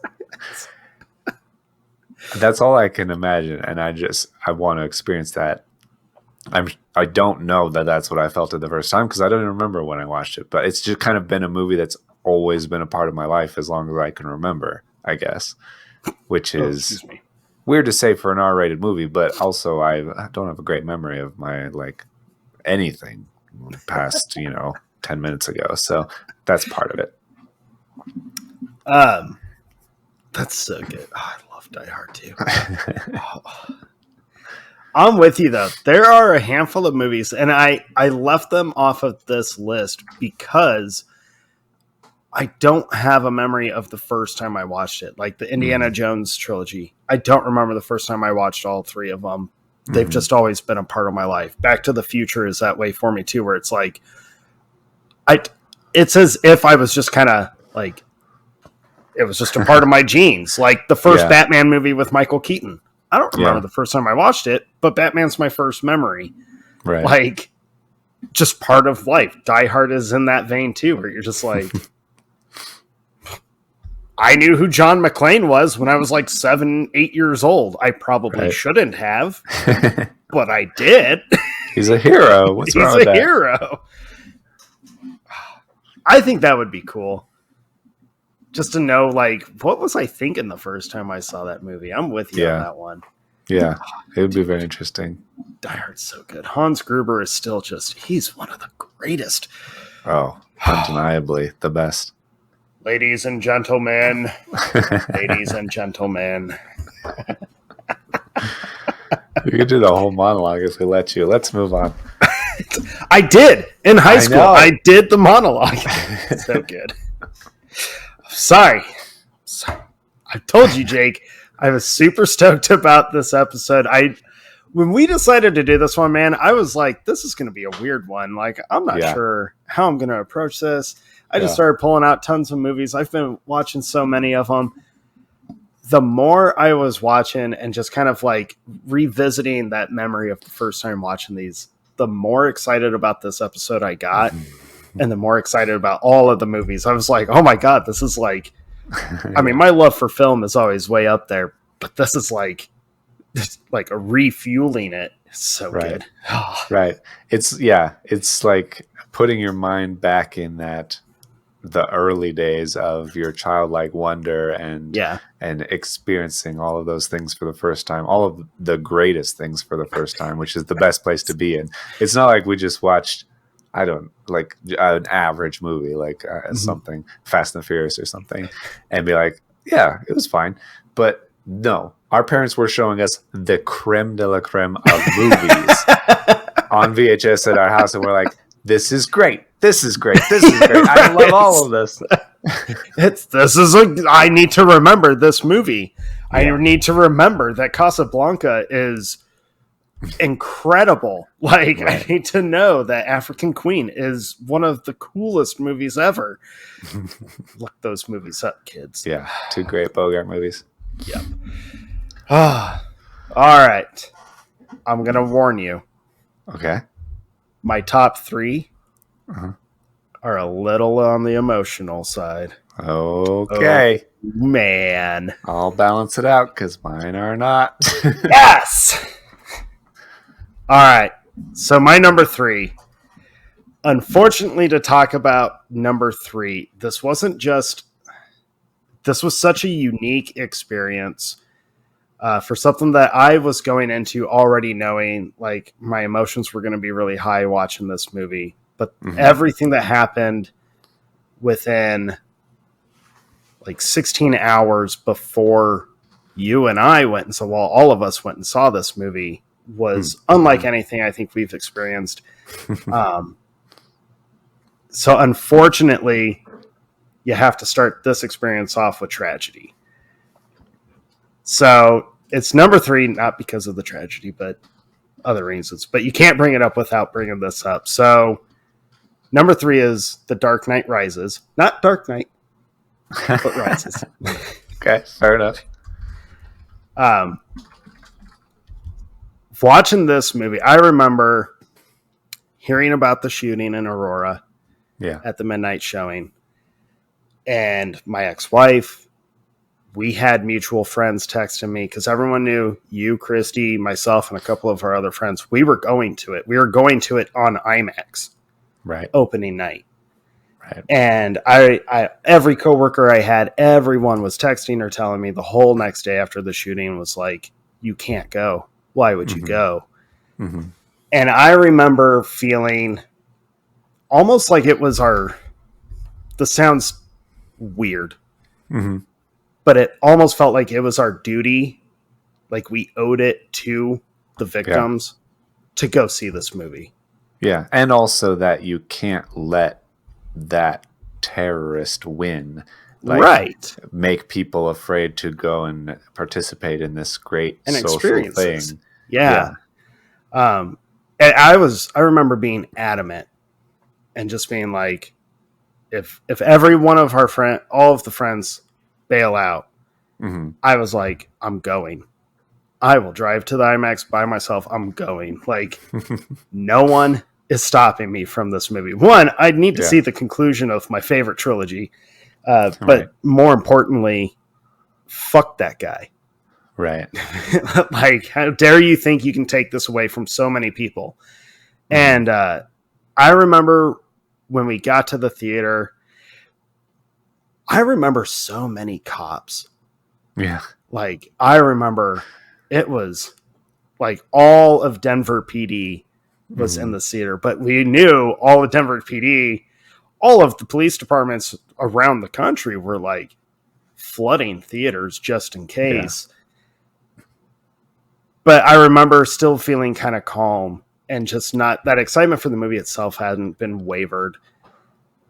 But this takes number 3 on a happier note, because when the theater piled in, we were sitting in our IMAX seats, which that movie on IMAX is still like one of the loudest and most insane freaking things I've ever watched. Yeah. But that movie was like, that hit such a deep chord for me. Watching that movie, watching the conclusion of Nolan's trilogy and Bale's tenure as Batman, I was just in awe. And I know Christy has told me, she's never really like explained what she means by it, but I know she has told me, and our other friends have told me too, watching me watch that movie was like crazy or just enjoyable. Yeah. And I don't know what I looked like. I imagine it was just wide-eyed wonder and astonishment and just like so into this film. Yeah. Having you enjoy it so much, I think made everybody else enjoy it so much more. Yeah. Well, you're welcome. But this one, it takes number 3 because I understood pretty quick into that film the true importance of that trilogy to me. And I won't go into it here. If we ever do a deep dive in that trilogy, that will be a very deep dive into that trilogy from yours truly.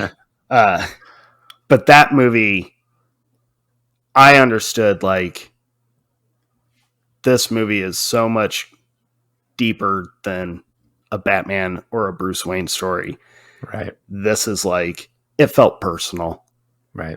It felt like it was trying to explain something, not just to me, but to all of us of like, you can't let yourself stay broken.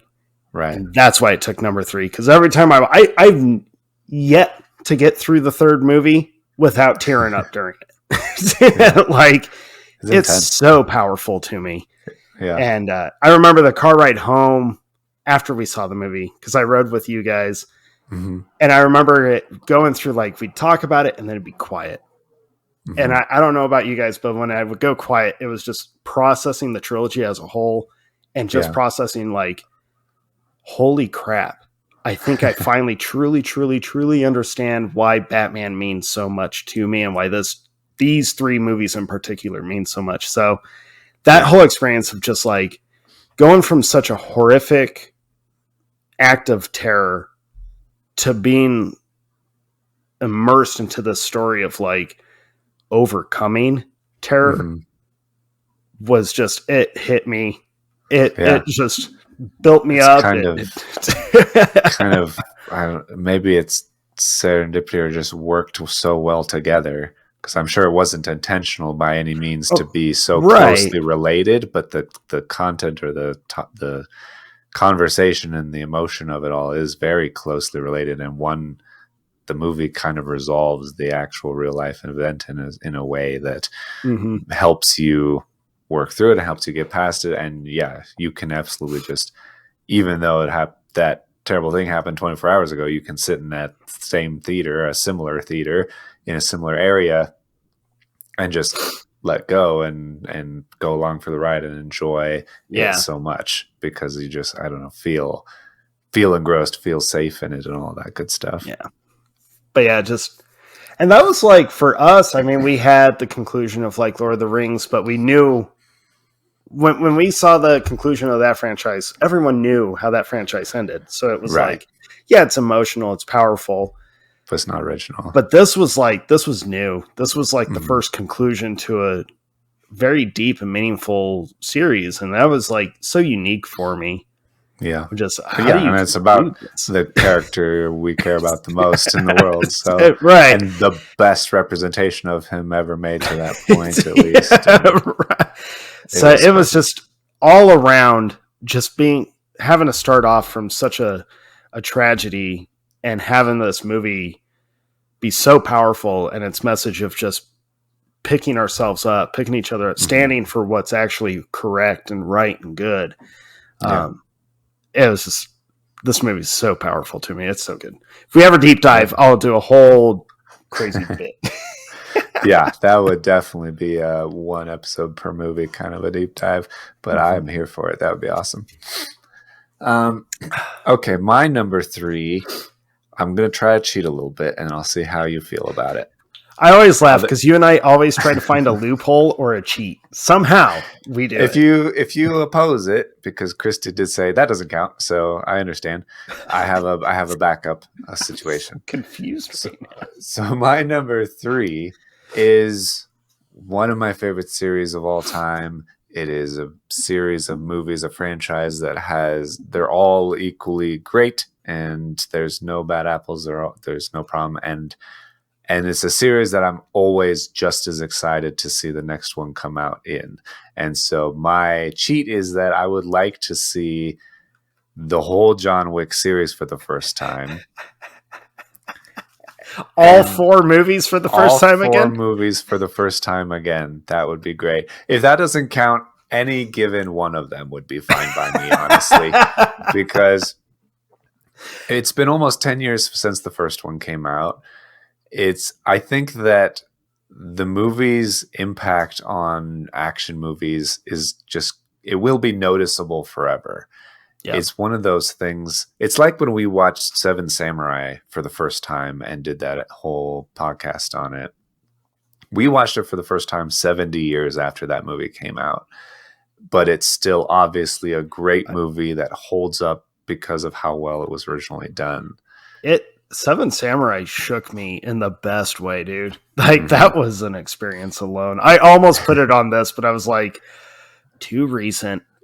Too recent for a movie from 1954 or whatever. Well, right, but for like the first time I've seen it. Yeah, yeah, for sure. I don't think that John Wick has the same like character depth as Seven Samurai, but I think overall my love for it, the world, the story, the everything is so incredible that I would just like that very much to see all of that for the first time again. So if you had, I think I already know how you're going to answer it because it's obvious to me. It's how I would do it if I rewatch all 4 for the first time. I would want to watch all 4 films for the first time back to back to back. Oh, 100%. Instead of watch one and then watch the next, wait a year or 2, then watch it. Right. I would marathon the shit out of that. It would be an incredible first marathon. That's what I did a lot as a kid. Like if my mom went to visit her family, whatever, my dad and I would go to Showtime Video. He's like, I guess we're watching all of the Alien movies now for the first time. My dad and I wouldn't do like a full. Well, no, we did. Yeah, we did. Yeah, it would I guess we're watching all the Jaws movies, even though one is in 3D and it sucks terribly. You're going to watch Jaws, and then we're going to watch Jaws 2 and Jaws 3D and Jaws 4. Like, that's just what we did. And my dad would be, well, your mom's not home tonight, so we're going to watch whatever. We're going to watch Predator and Caddyshack. We're going to watch Animal House. Like, every time watching one of those movies, I would think, like, this isn't an appropriate movie, man, is it? Like, but is my dad trying to... It's all of his favorite movies that he can't watch with your mom, I imagine. Right, because she hates all of them. Yeah, it's like, I'm going to watch this. You can watch it if you want, even though you're... Right, like, you're stuck with me right now, kids, so this is what we're doing. I imagine that's how it's going to be when I'm, like, as a parent now, I'm considering those things. I'm like... You're probably old enough for this movie.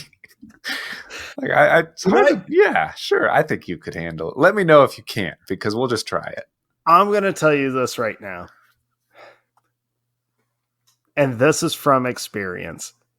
Even recent experience. There are going to be so many movies where your memory is like, I love this movie. I remember this movie so well. Like, I can't wait to show the kid. And then all the jokes that you were like, oh God, every scene that you covered your eyes. But then when you saw later and you just didn't think anything of it, suddenly they are glaring. And you're like, what have I done? I know what you mean because that happened to me this last week. We were like, hey, maybe we should put an animated movie on and just, like, chill out for a little bit with the kid. He's just over 1. He's 14 months or whatever. And we're like, well, we'll pick a wholesome animated movie. It'll be fine. And I'm like, well, so many Disney movies are so scary. We can't watch any of those. But I'm like, Five Goes West is a very wholesome and great movie. It's about this kid mouse. He goes to the Old West. He becomes a cowboy. It's so much fun. Immediately in the beginning, there are cats terrorizing the whole mouse village, and it's the scariest thing. And John Cleese is this little marionette, and he's trying to entice these mice to go to West, and it's definitely very scarily done. And my wife is like, "This is a terrible choice. I can't believe you picked this." And I'm like, I'm so sorry. It's not what I remembered. See, that makes me feel a little bad. So when my daughter was like 1 to, well, that first year and a half, when she'd have a hard time sleeping some nights, if like rocking wouldn't work, singing, whatever, laying in the crib with her wouldn't work, whatever the case. There were plenty of nights where I would take her down to the living room. I'd sit in the recliner and I would pop in like any kind of Schwarzenegger action movie and be like, you'll sleep through it. And sure as shit, she would fall asleep. Well, she would fall asleep if I put something scary on. She'd fall asleep pretty quick. If I put in an Arnold film, she would be wide awake watching the whole thing. And the whole time I'd tell myself, like, she's not old enough to retain any, like, oh, that guy just all of these people dying. She's not going to retain this, right? Yeah. Yeah. It's a learned thing that I'm just never going to have a good grasp on it. And I think I'm making my peace with that. Yeah, there's probably not a right way to do it. I just I chalk it up now to like, if there's a bunch of like sex or any nudity, like I'm probably not going to watch that with my kid. Like, yeah. There's been a few that we've watched together that'll have a scene that I completely forgot about, like when I introduced her to Ace Ventura, Pet Detective. And that was definitely a moment where it was like a fucking movie or show where I couldn't hold the remote and you're like fumbling and trying to find it. And you're like, oh my God, everything's so much worse. And by the time I had the remote, the scene was over and my daughter had been exposed to the whole thing. And I'm like, what have I done? What have I done? What have I done? Yeah, you're like, cover your eyes. I did shout at her, cover your eyes. It's a loud scene, though. So she does this, and you still hear all the bed thumping and the moaning and the grunting. And you're like, I mean, the scene lasts for 15 seconds, but when you're a parent fumbling for a remote, it's an eternity of just shame. I remember my mom trying to do that, and yeah, the cover your eyes works, but then you can't do anything about the noise. And show she would like be yelling or singing over trying to drown it out, and it never worked. It never worked. It just never works. Yeah. So anyway, John Wick is a great series of movies that I really enjoy. It is an amazing series. I agree with you wholeheartedly. Potentially like the action genre's savior almost, or at least a much healthy boost in the action genre that we needed. So all for it. Died off so much, and like I guess it was trying to find its identity from the like 90s 80s Arnold Stallone action movies. Then it was like 90s early 2000s trying to figure out what action should be, and maybe it's super realistic or super violent or super whatever. And I think John Wick just found the balance of realistic but also not, and fun and fantasy and story, and it's just great on all levels. It really is. I really wish I could see it again for the first time. And I am gonna brag. I almost texted you to be like, because when I challenged myself not to put the Dark Knight or the Matrix on, I almost texted you to be like, I'm going to do this. That means you can't have John Wick on your list either. But I did it. I would, but you didn't. And I'm going to disagree with your wife. I think that is a very valid pick. Thank I'm you. all for that pick. 100%, Thank sir. you. I will 100%. tell her right after this. That's right. All right, my number 2. I prefaced 2. You brought up the wrestling thing earlier, so I had to do it. Yeah, I did. Or you did. Sorry, go ahead. You're good. My number 2, it's funny that I preface top 3 with like they're a little bit on the emotional side because my number 2 is not an emotional movie at all. Okay. But the day I saw it was a very high emotional day. And this movie was like the perfect antidote to it, the perfect just cherry on top, bring me back, make me feel great about everything again. And not to get sappy, but I have you and Christy to thank for my number 2. It's potentially my favorite movie that the three of us ever saw together. Yeah. And I think about it every time I watch this movie. It's one of the funniest movies, in my opinion. But Pop Star, Never Stop, Never Stopping is my number 2. That's the one I thought you were leading into at 3 when you were like, oh, it was an emotional day leading up to it, but then we all went and watched a movie together. I was like, oh, it's Pop Star. No, Pop Star is my number 2 because that went from, and I'm not going to go into the details. Luckily, you know all the details. Yeah. But I was down. I was not in a great state of mind. It was a rough day. And I remember kind of on a whim, you and I went and grabbed some food. And on a whim, we were like, should we go see a movie? Well, what's playing? And we were like, well, Pop Star's playing. It's supposed to make fun of pop music, I guess. It'll probably suck, but whatever. It's the Lonely Island, guys. Can't be that bad. Yeah. And did we have to text Christy to meet us at the theater, or was she? Yeah. No, it was just you and me, and we're like, hey, we're going to a movie. Are you, I forget if she was busy or something before. I'm like, are you free yet? And she's like, yeah, I'll meet you there. And we all rolled up to see Pop Star, and it was great. And it was amazing. I might embellish it in my memory a little bit, but I remember like the whole theater just laughing, and just, I remember the three of us especially being so taken off guard with the songs and some of the jokes of just being like, are you allowed to make this joke? Like, yes, you are. And I'm so glad they did it.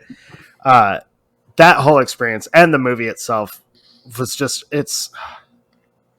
I have no complaints about that movie. I think it's like one of the funniest fucking things ever made. And just the movie itself, this is one where like that movie and the experience, the two combined, is one of my favorite memories. And just experiencing that kind of like relief and emotional release.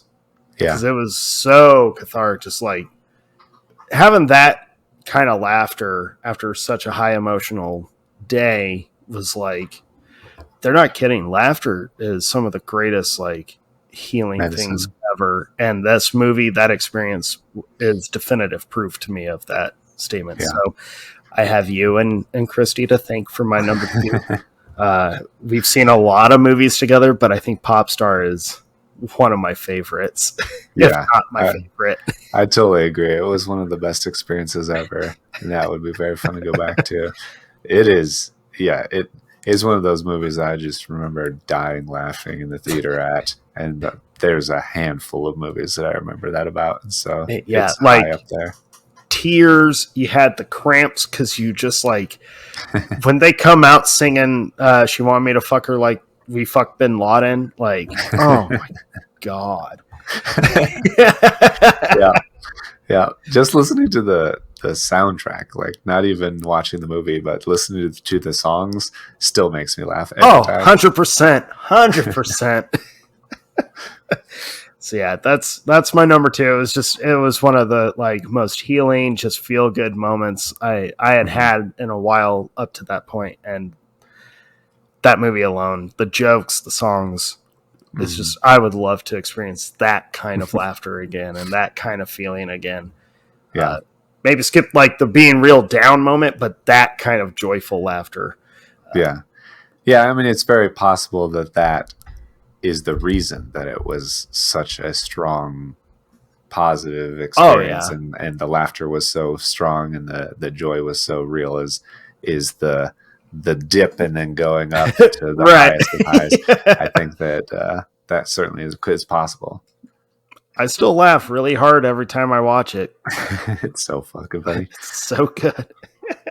My number 2 is the first of the 2 that you said didn't count, and I shouldn't have on my list. No, You no, didn't I have on said your I list. chose not to have them on mine Anyway, because I was well, I challenging chose to have myself. them, and I don't have any challenge whatsoever. I did what was easiest and the most right in my mind. Wow. So I chose The Dark Knight at number 2, primarily because when that movie came out, I just remember being the most excited I've ever been in a theater to see a movie. Yeah. And the lead up was incredible. The having seen Batman Begins was great. Knowing there's a sequel, knowing all of the Heath Ledger Joker stuff was incredible. And then like watching some of the teasers, not really wanting to watch the trailers, wanting to go in fresh, all that good stuff. Just sitting in the theater and having it start the way it starts, which is one of the best openings of all time, was just one of the best experiences. And I saw that movie in the theater multiple times. I saw it in normal format. I saw it in IMAX. And every time it was just incredible. And it's one of those movies that just the seeing it for the first time stands out so strongly in my mind. Mm-hmm. And that this is probably the most one, like we talked about before, of like, it would be great to be transported back in time to that, not see it at home for the first time now, have that whole experience, whole lead up, whole everything, and sit in the theater and have that anticipation build was just incredible. And it obviously assumes I have not seen Dark Knight Rises and all that good stuff. Mm-hmm. It would need to be fresh for it to be just the most incredible thing ever again. Yeah. It was very hard to challenge myself not to put it on this list. Mm-hmm. But I chose not to just because I've talked about it relentlessly, and guess what? It will never stop. I trusted that you would bring it up. Well, I didn't know. I mean, to say I didn't put The Dark Knight on my list, but I did put The Dark Knight Rises on my list. Like, you're gonna talk about both of them. Hell yeah, 100%. We already established you and I are always going to find some way to like. We're gonna talk about what we want to. It's our show. Yeah, we're allowed. That first time watching The Dark Knight, I remember we went to the midnight showing. And I had been I'm with you. I was the most excited to see a movie in the theater. That was the movie. Yeah. And like you, I tried not to watch hardly any of the trailers. They had the standard teaser, and then I only remember like one real trailer that didn't really show too much. They hinted at Two-Face. You knew Joker was in it. That was the whole thing. And everyone wanted to see Heath Ledger as Joker because it was such a odd casting choice when they made it. But I remember when the images came out of him and the makeup, and everyone had like a unanimous of just like, oh shit, what? Oh yeah, that makes perfect sense. Actually. Yeah. I remember sitting in the chair and they're playing the stupid commercials before the trailers, and then I remember the lights went out and I had goosebumps, and I remember the trailers finished. I don't remember what trailers ever played in front of it. Doesn't matter. But I do remember being like, who fucking cares? Just get on with the movie. Like, stop making me wait longer for this movie. And those blue flames. Yeah. And that single long note of violin or whatever it is. Whatever that string. And that whole heist opening. The whole movie, there were so many times in the theater where it was just like you could have heard a pin drop on, like you would have heard it connect with the carpet. Right. Everyone was so engaged with that movie. It was nuts. Yeah. Yeah. That movie was. See, folks, the Dark Knight trilogy.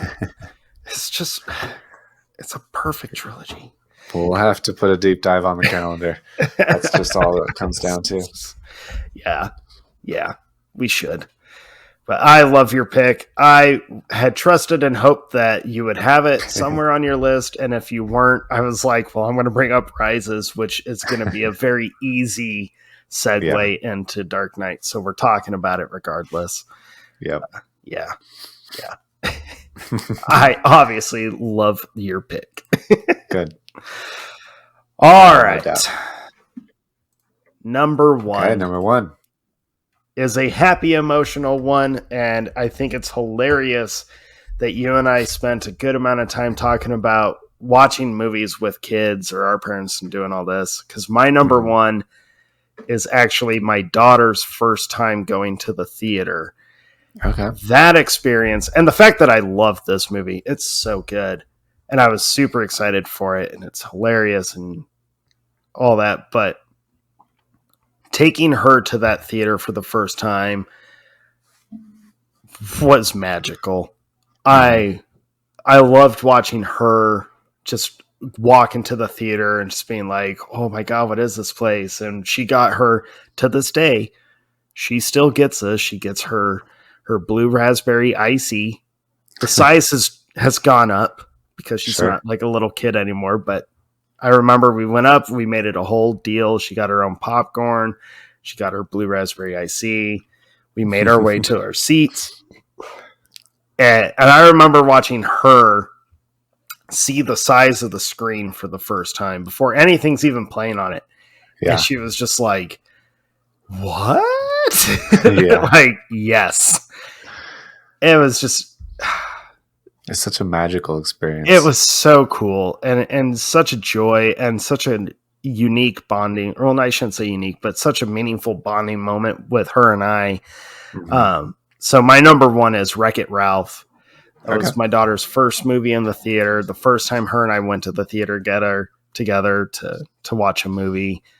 And just, it helped that the movie is fantastic. And that was before like these video game characters that we grew up with they have their own movies. They're extra popular now.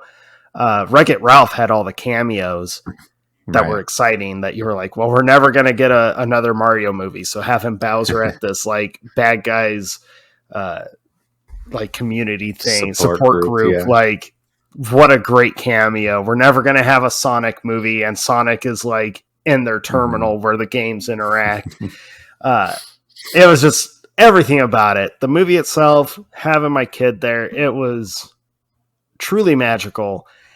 And I'll never forget the ending of that movie. The final like line of the movie to this day makes me cry. I don't have any shame about it. It's beautiful. It's perfect. And I think about that first time watching it, because when that last line was said, I remember looking down at my daughter and just being like, it's perfect.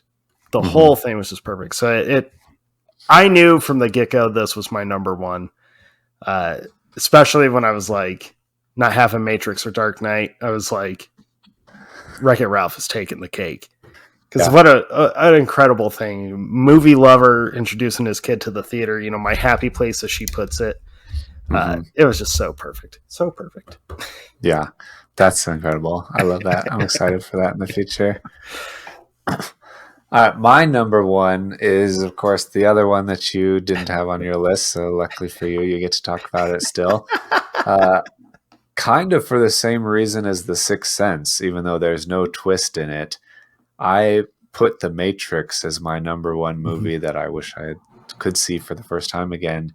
Because for some reason, I don't know, I wasn't really aware of this movie coming out when it came out. And so I ended up seeing it super late because I kept seeing clips of it. I kept seeing like all of the big fight scenes, all of the big like iconic lines and stuff, just clips of those on. I mean, it's one of those movies that they seem to play in Best Buy on every HD TV they were trying to sell, or every DVD. It was like the poster child for DVD. And so they would just played it all the time, and you saw it everywhere. It kind of took over the world because it's the Matrix. Mm-hmm. And so commercials and all these other things were referencing it. And so I just remember seeing clips of like Morpheus talking to Neo in the chair and be like, what is that movie? I don't even know what movie that is. And eventually figuring out, oh, there's a movie called The Matrix, and watching it and it being incredible, but there were so many of the camera tricks and all of the incredible moments that I was like, yeah, I saw that. Okay, now I know all the filler parts, and that kind of now you know the story. Yeah, and I get a complete story, and it's absolutely fantastic. But to have seen it like the day it came out in the theater would have been, I think, mind-blowing, even more so. So that would have been very, very fun. It makes perfect sense to me that you excluded it from your list. It is your number one favorite movie of all time, which we did talk about previously. So I totally get that, but it had to be at my number one just because it is so huge and so deep. And we did do a whole Matrix episode, and I love that one just as much as the Fight Club episode and all the other ones. So there's a lot to it, and it seems like that perfect kind of movie for this topic, so I had to put it number one. 100%. That was another big challenge for me because The Matrix was the first rated R movie I saw in the theater. You know, my dad and my brother took me to go see it, and I remember not really understanding it that first time. No, but just not caring. Right, I was just so like drawn into it. It's just, that movie is just mind blowing to me in more ways than just it being a mind blowing movie. But yeah, The Matrix is always like, it is my number one favorite movie. And it's my daughter and I, we were talking about one day, because I like to tease her with it, because she didn't like it because she's always like, Dad, it hurt my brain. My brain still hurts from that movie. And I'm like, I get it. It's like, that's one of those that I've told her, when you're older, watch it again. Like, I will always encourage you to watch this when you're older. After you've gone through some stuff, watch it again. Yeah. But she did ask me, she was like, why do you love it so much? And I know I talked about it on our deep dive, kind of the philosophy behind The Matrix for me and how I view it. And when I told her the way I view that movie and what it makes me, how it challenges me on how my perception is and stuff. And after I told her that, I remember she just kind of sat there and she's just like, whoa. It's like, I know. It's like, this is what this movie, like, this is why it's brilliant. Sound like Keanu Reeves there. I know. I did that on purpose. But yeah, The Matrix was unique. I mean, seeing Sentinels flying around for the first time, that was crazy. Watching the Nebuchadnezzar like go through all the tunnels and the old sewer, that was nuts. Yeah, just being taken out of what you think is the normal story into a totally different world and learning all this new stuff. It blows your brain out. It blows your brain. I have to say, watching the bullet time scene on the roof where Neo dodges for the first time, that was like, holy crap. Trinity, the opening fight scene with Trinity and the agents, that was always going to be killer. But the scene that I think was the coolest to watch on the big screen wasn't the lobby scene. It would be when Neo first controls the helicopter crash, when he first starts to learn that he can manipulate it. Watching that on that size of the screen was just like, holy hell, this is insane. Going from like when they're dropping Morpheus onto the rooftop, the whole crash, that whole sequence was just like, this is one of the wildest and greatest things I've ever seen. I'm picturing every scene as you're talking about it. Absolutely. We have great lists, sir. I agree.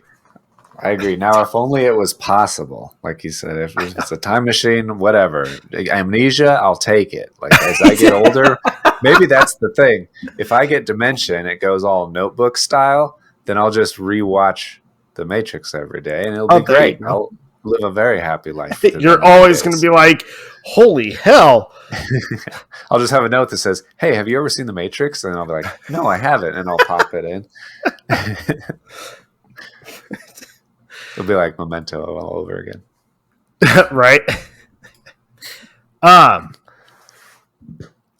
This was another one where I have probably way too many like honorable mentions like that you and I do. Yeah. I'll try to shrink it down. I'm going to go with like probably the most recent one. And I'm kind of shocked you or I didn't bring it up just in conversation in general. Yeah. Particularly when I brought up Free Guy just being like a complete theater experience again. Yeah. I debated having Top Gun Maverick on this. Oh, yeah. Super recent. Because that was, I think Maverick completely reminded audiences why you see a movie on the big screen. Yeah. Yeah. I think I have this like subtle theory that it single-handedly ended the pandemic in a way that everyone was like nervous to like be in a theater or whatever, but then Top Gun Maverick came out and everybody's like, fuck it, I'll risk it, I'll go to the theater and just to see what everybody's talking about. And then everybody did, and they're like, man, I missed this was so great, so fun, so magical. We should just do it more often. And nothing bad happened, and we just kind of got back to normal life because of it. Yeah, Maverick was, if anything, it deserves at least the honorable mention or just any kind of mention of like, that was a true theater experience. I sitting in the chair watching it on those scenes where the jets are going, you know, they're hitting their G's. It felt, I remember just watching the movie and like feeling weight in my back and shoulders and being like, why do I feel like I'm being pressed into the chair? I'm in a theater. Like, it's oh, absolutely. So I just wanted to at least give it credit because that just like fucking Tom Cruise, man. Yeah, he's pretty good at it. And then for not as recent, I think it'd be so fun to go back and rewatch South Park Bigger, Longer, and Uncut for that first time.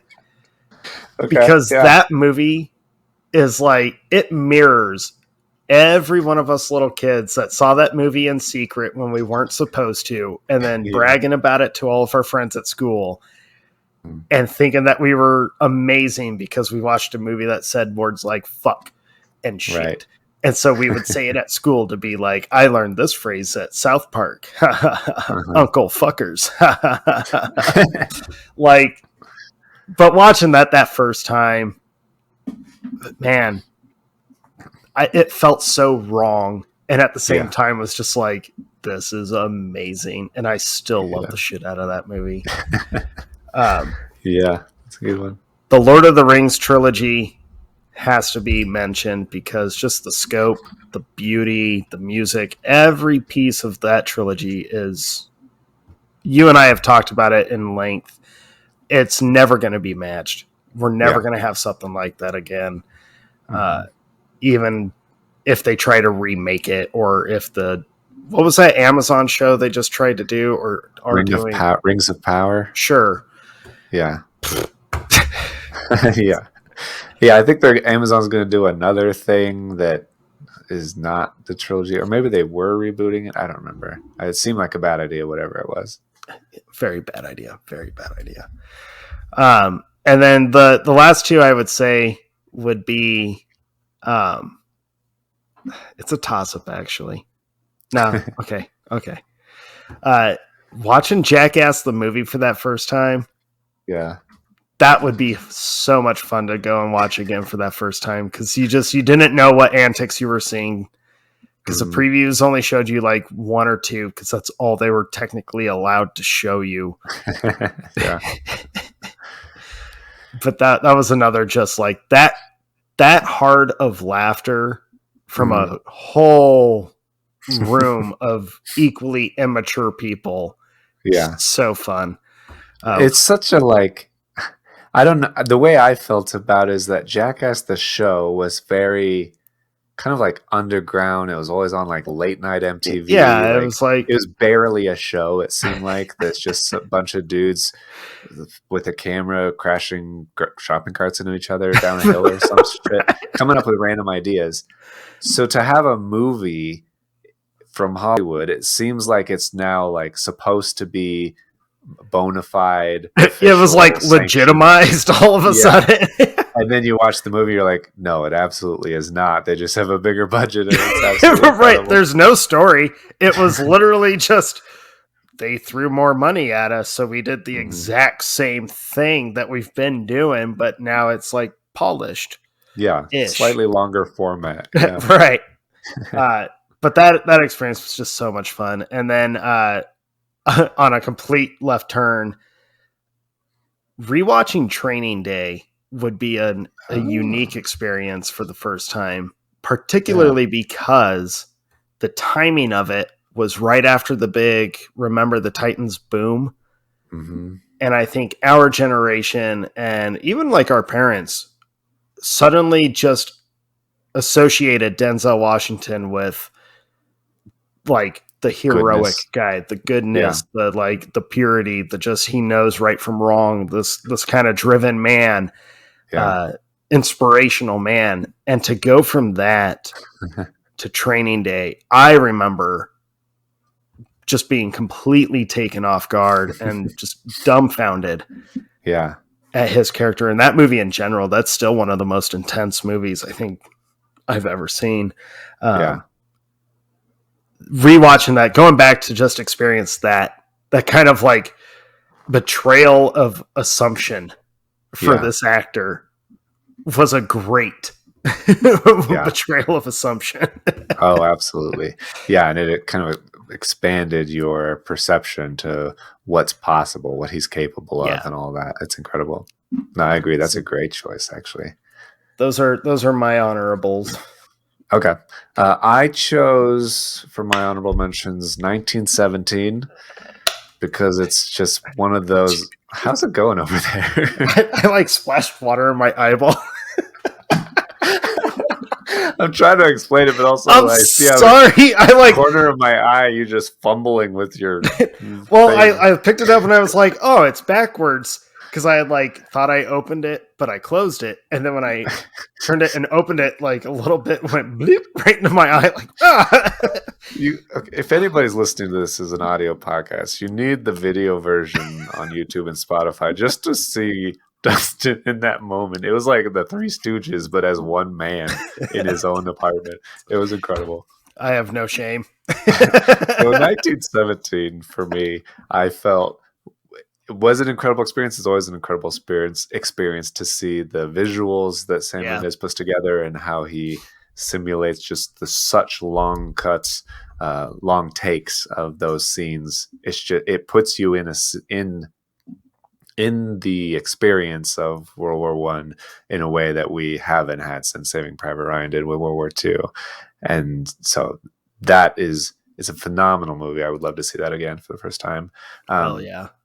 Napoleon Dynamite, which is the exact opposite. Oh my God.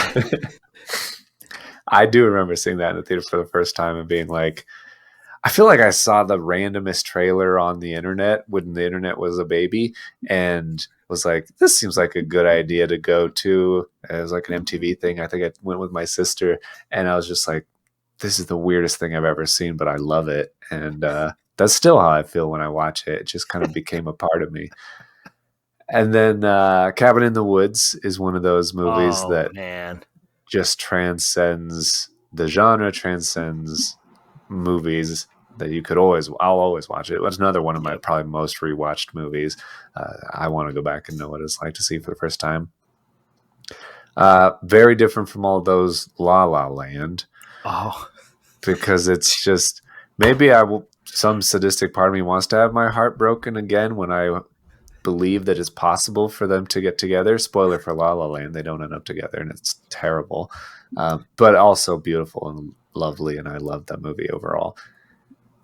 I would, man, that's a good one. If I got to rewatch that for the first time, I would have to put like a caveat on it, because the first time I watched La La Land, I had watched Hacksaw Ridge and then immediately put in La La Land. Yeah. And it's very hard to get your brain to switch emotions and go from this absolutely just brutal but so inspiring and uplifting war film about this guy who's just stuck to what he believed in, to go from that, the images in Hacksaw Ridge, to song and dance on the 401 in LA. Like, the first time I saw it, I could not get, like, I had a hard time getting into that opening song the first time I watched it. Yeah, you're like, you are all silly. This doesn't matter. There are people dying on a I ridge. was just like, I probably should have given myself like a 5-minute buffer at least. Palate cleanser or something. Yeah, but I did not. I just like went right back to it. And but La La Land's one of my, I mean, I've talked about it. It's my favorite musical. Did I ever tell you about when I made my daughter watch it? No, I don't think so. Oh my God. Did she love it or hate it? So I told her, it's like, it's a musical. It's beautiful. It's like a love story. It's about chasing dreams. It's about passion. She was like, okay. So we're watching it, and she's like, this is cute. Like, this is a good movie, Dad. And I was like, I know. And then the ending came up. She's like crying, and she looks at me as I take the disc out, and I'm like, wasn't that amazing? She goes, you fucking like that movie? Yeah. And I'm like, what? She's like, why aren't they together? She's like, that's a horrible ending. I was like, no, like, it's beautiful though. Like, they learn who they are with each other, and then what they need to do when they're not with each other. Like, you wonder if they could have, if things were different. And I'm like, and it's about like, they both still follow their dreams that they had pushed each other to do. I was like, no, it's beautiful. It's grounded. It's real. And she's like, I hate this movie. It's another watch it when you're older kind of movie. Yeah, she was very upset with me that she was just like, I can't believe you like this. I was like, it's so good. Yeah, it is. On the topic of things that you're probably should be judged for liking, and one of the movies I talk about liking a lot, and I know that a lot of people are very concerned about me for liking as much as I do, my other honorable mention was Hereditary, because just seeing that movie for the first time, how do you come back from that? You like cut out a little bit. Repeat what you said. My last honorable mention is a movie on the topic of things that people should be probably concerned about how much I like them, is Hereditary. Oh, okay. Yeah. Because Hereditary is that movie that you watch it and you just have no idea where it's going, and everywhere it goes is terrifying. It stays with you and you can't shake it. And even though I've seen it a bunch of times and I genuinely love it now, I was definitely disturbed when I first saw it. And I kind of secretly want to be that disturbed again. No horror movie that I found has done that. And I'm kind of chasing that high maybe a little bit. Right. Yeah. I mean, you know me, anyone who's like listened to our show or knows me for a while, you know, whenever a movie, especially horror, has that kind of hype, I'm instantly like, challenge accepted, because I don't get scared. I'm not affected by the genre. Yeah. I love the genre. I love the movies. I can find them just entertaining and they're fun. I did that with Hereditary as soon as I found out that like some people had to go to the hospital after watching it because they had like heart palpitations and like it was so disturbing for audiences. I had my popcorn. I was watching that movie out of spite. I hadn't really seen any real trailers for it, so I had no clue what the fuck it was even about. I just knew Toni Collette was in it and she like loses her mind. That was what I thought. I will never forget. I know I've told it to you before, just eating my popcorn. And then the fucking car scene happens. Yeah.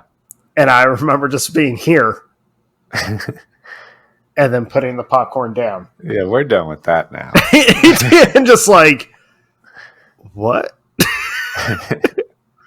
Yeah, I think that's everybody's experience. And I know the scene that I understood, like, oh, that actually kind of got under my skin. Like, that is, did I see that correct? Was right after the funeral at the beginning.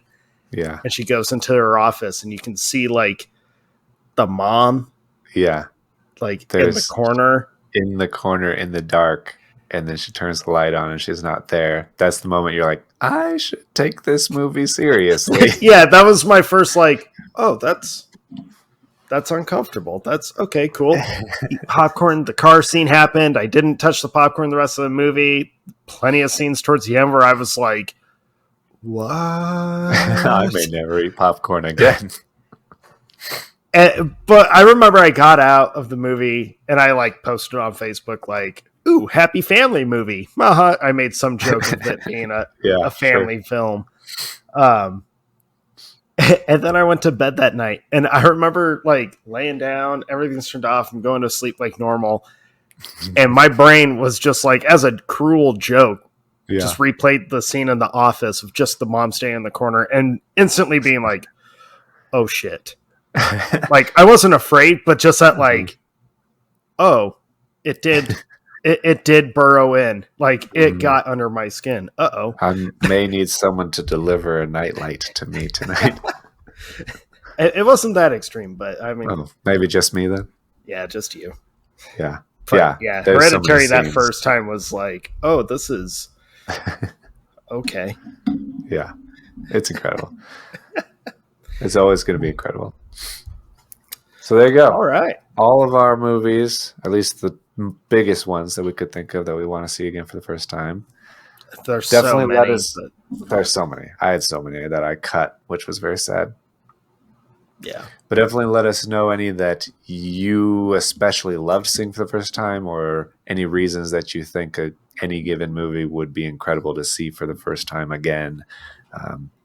We want to know those. I'm sure there will be ones we've forgotten with like, oh, darn, I should have listed 100%. That's a great one. And then don't forget, we're doing Blade Runner next week. You and I have been talking about which version of Blade Runner we should watch.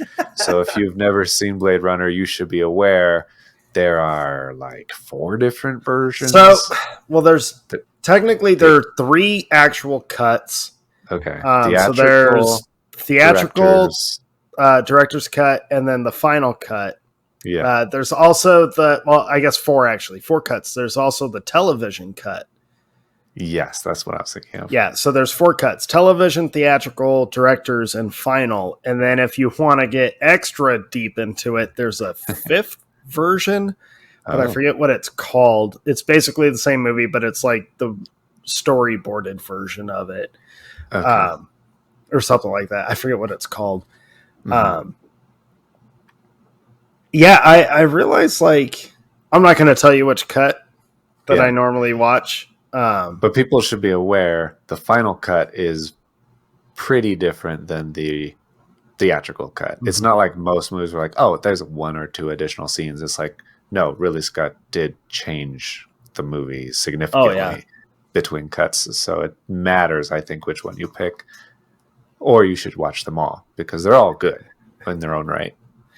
They all definitely give you something different to try and process of what is going on in that movie. Yeah. Yeah. So we will watch our own distinctive cuts. We haven't settled on a specific one. We're just talking about Blade Runner next time. Yeah. And getting deep into it. I'm sure we'll talk about some of the differences between each one because I know we watched them all. And then which ones are our particular favorites. So watch Blade Runner 2049 while you're at it, because that's coming right after that. Because that's the episode after that, yeah. Yeah, we'll do a nice double feature there. And anything else I'm forgetting? Go buy your swag. Always got to encourage that. Keep following. Like, make sure if you're watching us on YouTube or wherever you're listening or watching, like, I hate saying it because it just sounds so weird, but like, click that follow button. Like, it does help to subscribe to us. It does help to rate us for sure. Not just because it makes us feel good, but it helps other people find us, and it also lets us do cooler things later. So we would like to do that at some point. Keep interacting with us. I know Jake is way better at interacting with everyone, with the DMs and stuff. It's kind of funny when I'm super late to the game and I'm scrolling through like a conversation and I realize like, oh, this person got upset with something that Jake said. Okay, moving on. It doesn't happen that often, but it does happen sometimes. It does happen, and it makes me laugh every time. I think the most recent one that made me chuckle was you posted they're making an R-rated Christopher Robin story or whatever stupid fucking thing. Like, your fucking rated R Winnie the Pooh was an epic forgotten failure. Why are you trying to continue ruining it? But I like that. What did that one jackass say to you? Like, go cry to your mom or whatever. I was like, someone was pretty silly about the whole thing. What made me laugh about that was the number of other comments that were like in agreement with you. And well, I'm going to say with us, because you have the same opinion as I do with that kind of stuff. I represent movie boners when I post things. Yes. Yeah. Why? What is this drive for people to just ruin stuff? Yeah. Like, stop. Right. Just stop. Right. You think it's clever to take something wholesome and make it demented. Like anti-wholesome. You're not. You're like literally just choosing the opposites of things is the most obvious thing you can do, and nobody really likes it. You know what it kind of reminds me of, Jake? It reminds me of those so-called filmmakers that want to be edgy and controversial. Oh, yeah. Just for the sake of doing it, and then completely forgetting about substance and story and they'll anything. Throw in a rape scene or something. Stop it. Just stop it. It's that Michael Jordan meme. Stop it. Get some help. Yeah, seriously. Reevaluate some shit. Yeah. That's all I'll say about that. Keep interacting. We love it. We'll get back to you guys. Well, Jake's typically the one because I'm busy. Mask off. If we're talking on Instagram, it's probably me. Occasionally it's Dustin. I'm sorry. I'm like long days, man. I should have like a wrap up summary that I either tell you on the podcast or just email you. I'm like, okay, so this happened today and this happened and this user blocked us. We can't talk to them anymore. But this person was really cool, so we want to be friends with them now. And I'll just give you the summary highlights.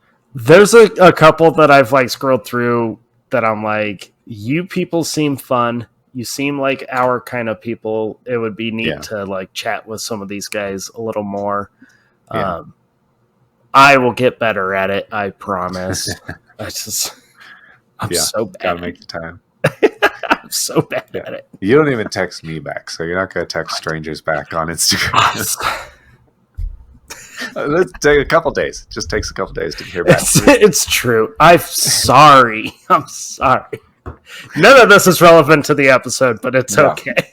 All right. Let's wrap it up. Yeah. Thank you for listening. Thank you very much. We love hearing from you. Let us know anything at any time. If there's a movie you want us to watch, anything that's crazy, if you want to torture us with a movie that you want to hear us talk about. As long as it's better than fucking Mulholland Drive, I think we'll be all right. Okay, before we wrap up, I have to bring up one more thing. I had a thought today. I was like, I should come up with a movie boners drinking game. And one of the things would be when we're doing a top 10 and someone says, that it's a good pick. I like we say that every goddamn time. That's true. And so that would be like a small sip of your beer if you do that one. And then if we talk about how much Mulholland Drive sucks. That would be like that comes That's up like a fair. full like. You would have to take a full swig because that one's not Yeah. every time. It's not often, but it's once every other episode, probably. Yeah. It's a lot. So I'm thinking of other ones. I will come up with something and maybe post on Instagram. That would be really funny. Yes, I am for it. Ish. Yeah, it would be fun. Yeah. Okay. I feel like Now that I would be a think good, like, if possible, kind of interactive thing. Yeah. Like, if we made it, we'll come up with something, folks, and we'll yeah. try to get you to play a game with us. I don't know. Yeah. There are probably other people that are like, they listen and they know, like, oh yeah, you do this all the time, and it's annoying 100%. Every time you do it. Yeah. They're like, okay, we'll put that on the drinking game and probably not fix it. We'll keep doing it forever. Yeah. Most likely. All right, folks. That's a good place to end it, I think. Yeah. Movie Bunners drinking game possibility. Hell yeah. That sounds good to me. All right, guys. Thank you again. Have a good whatever it is when you're listening to this. Have a future time frame of any duration that is good. That's what okay, mine was way better than that, dude. Shut the fuck up. Okay. All right. Bye, guys. See you next time.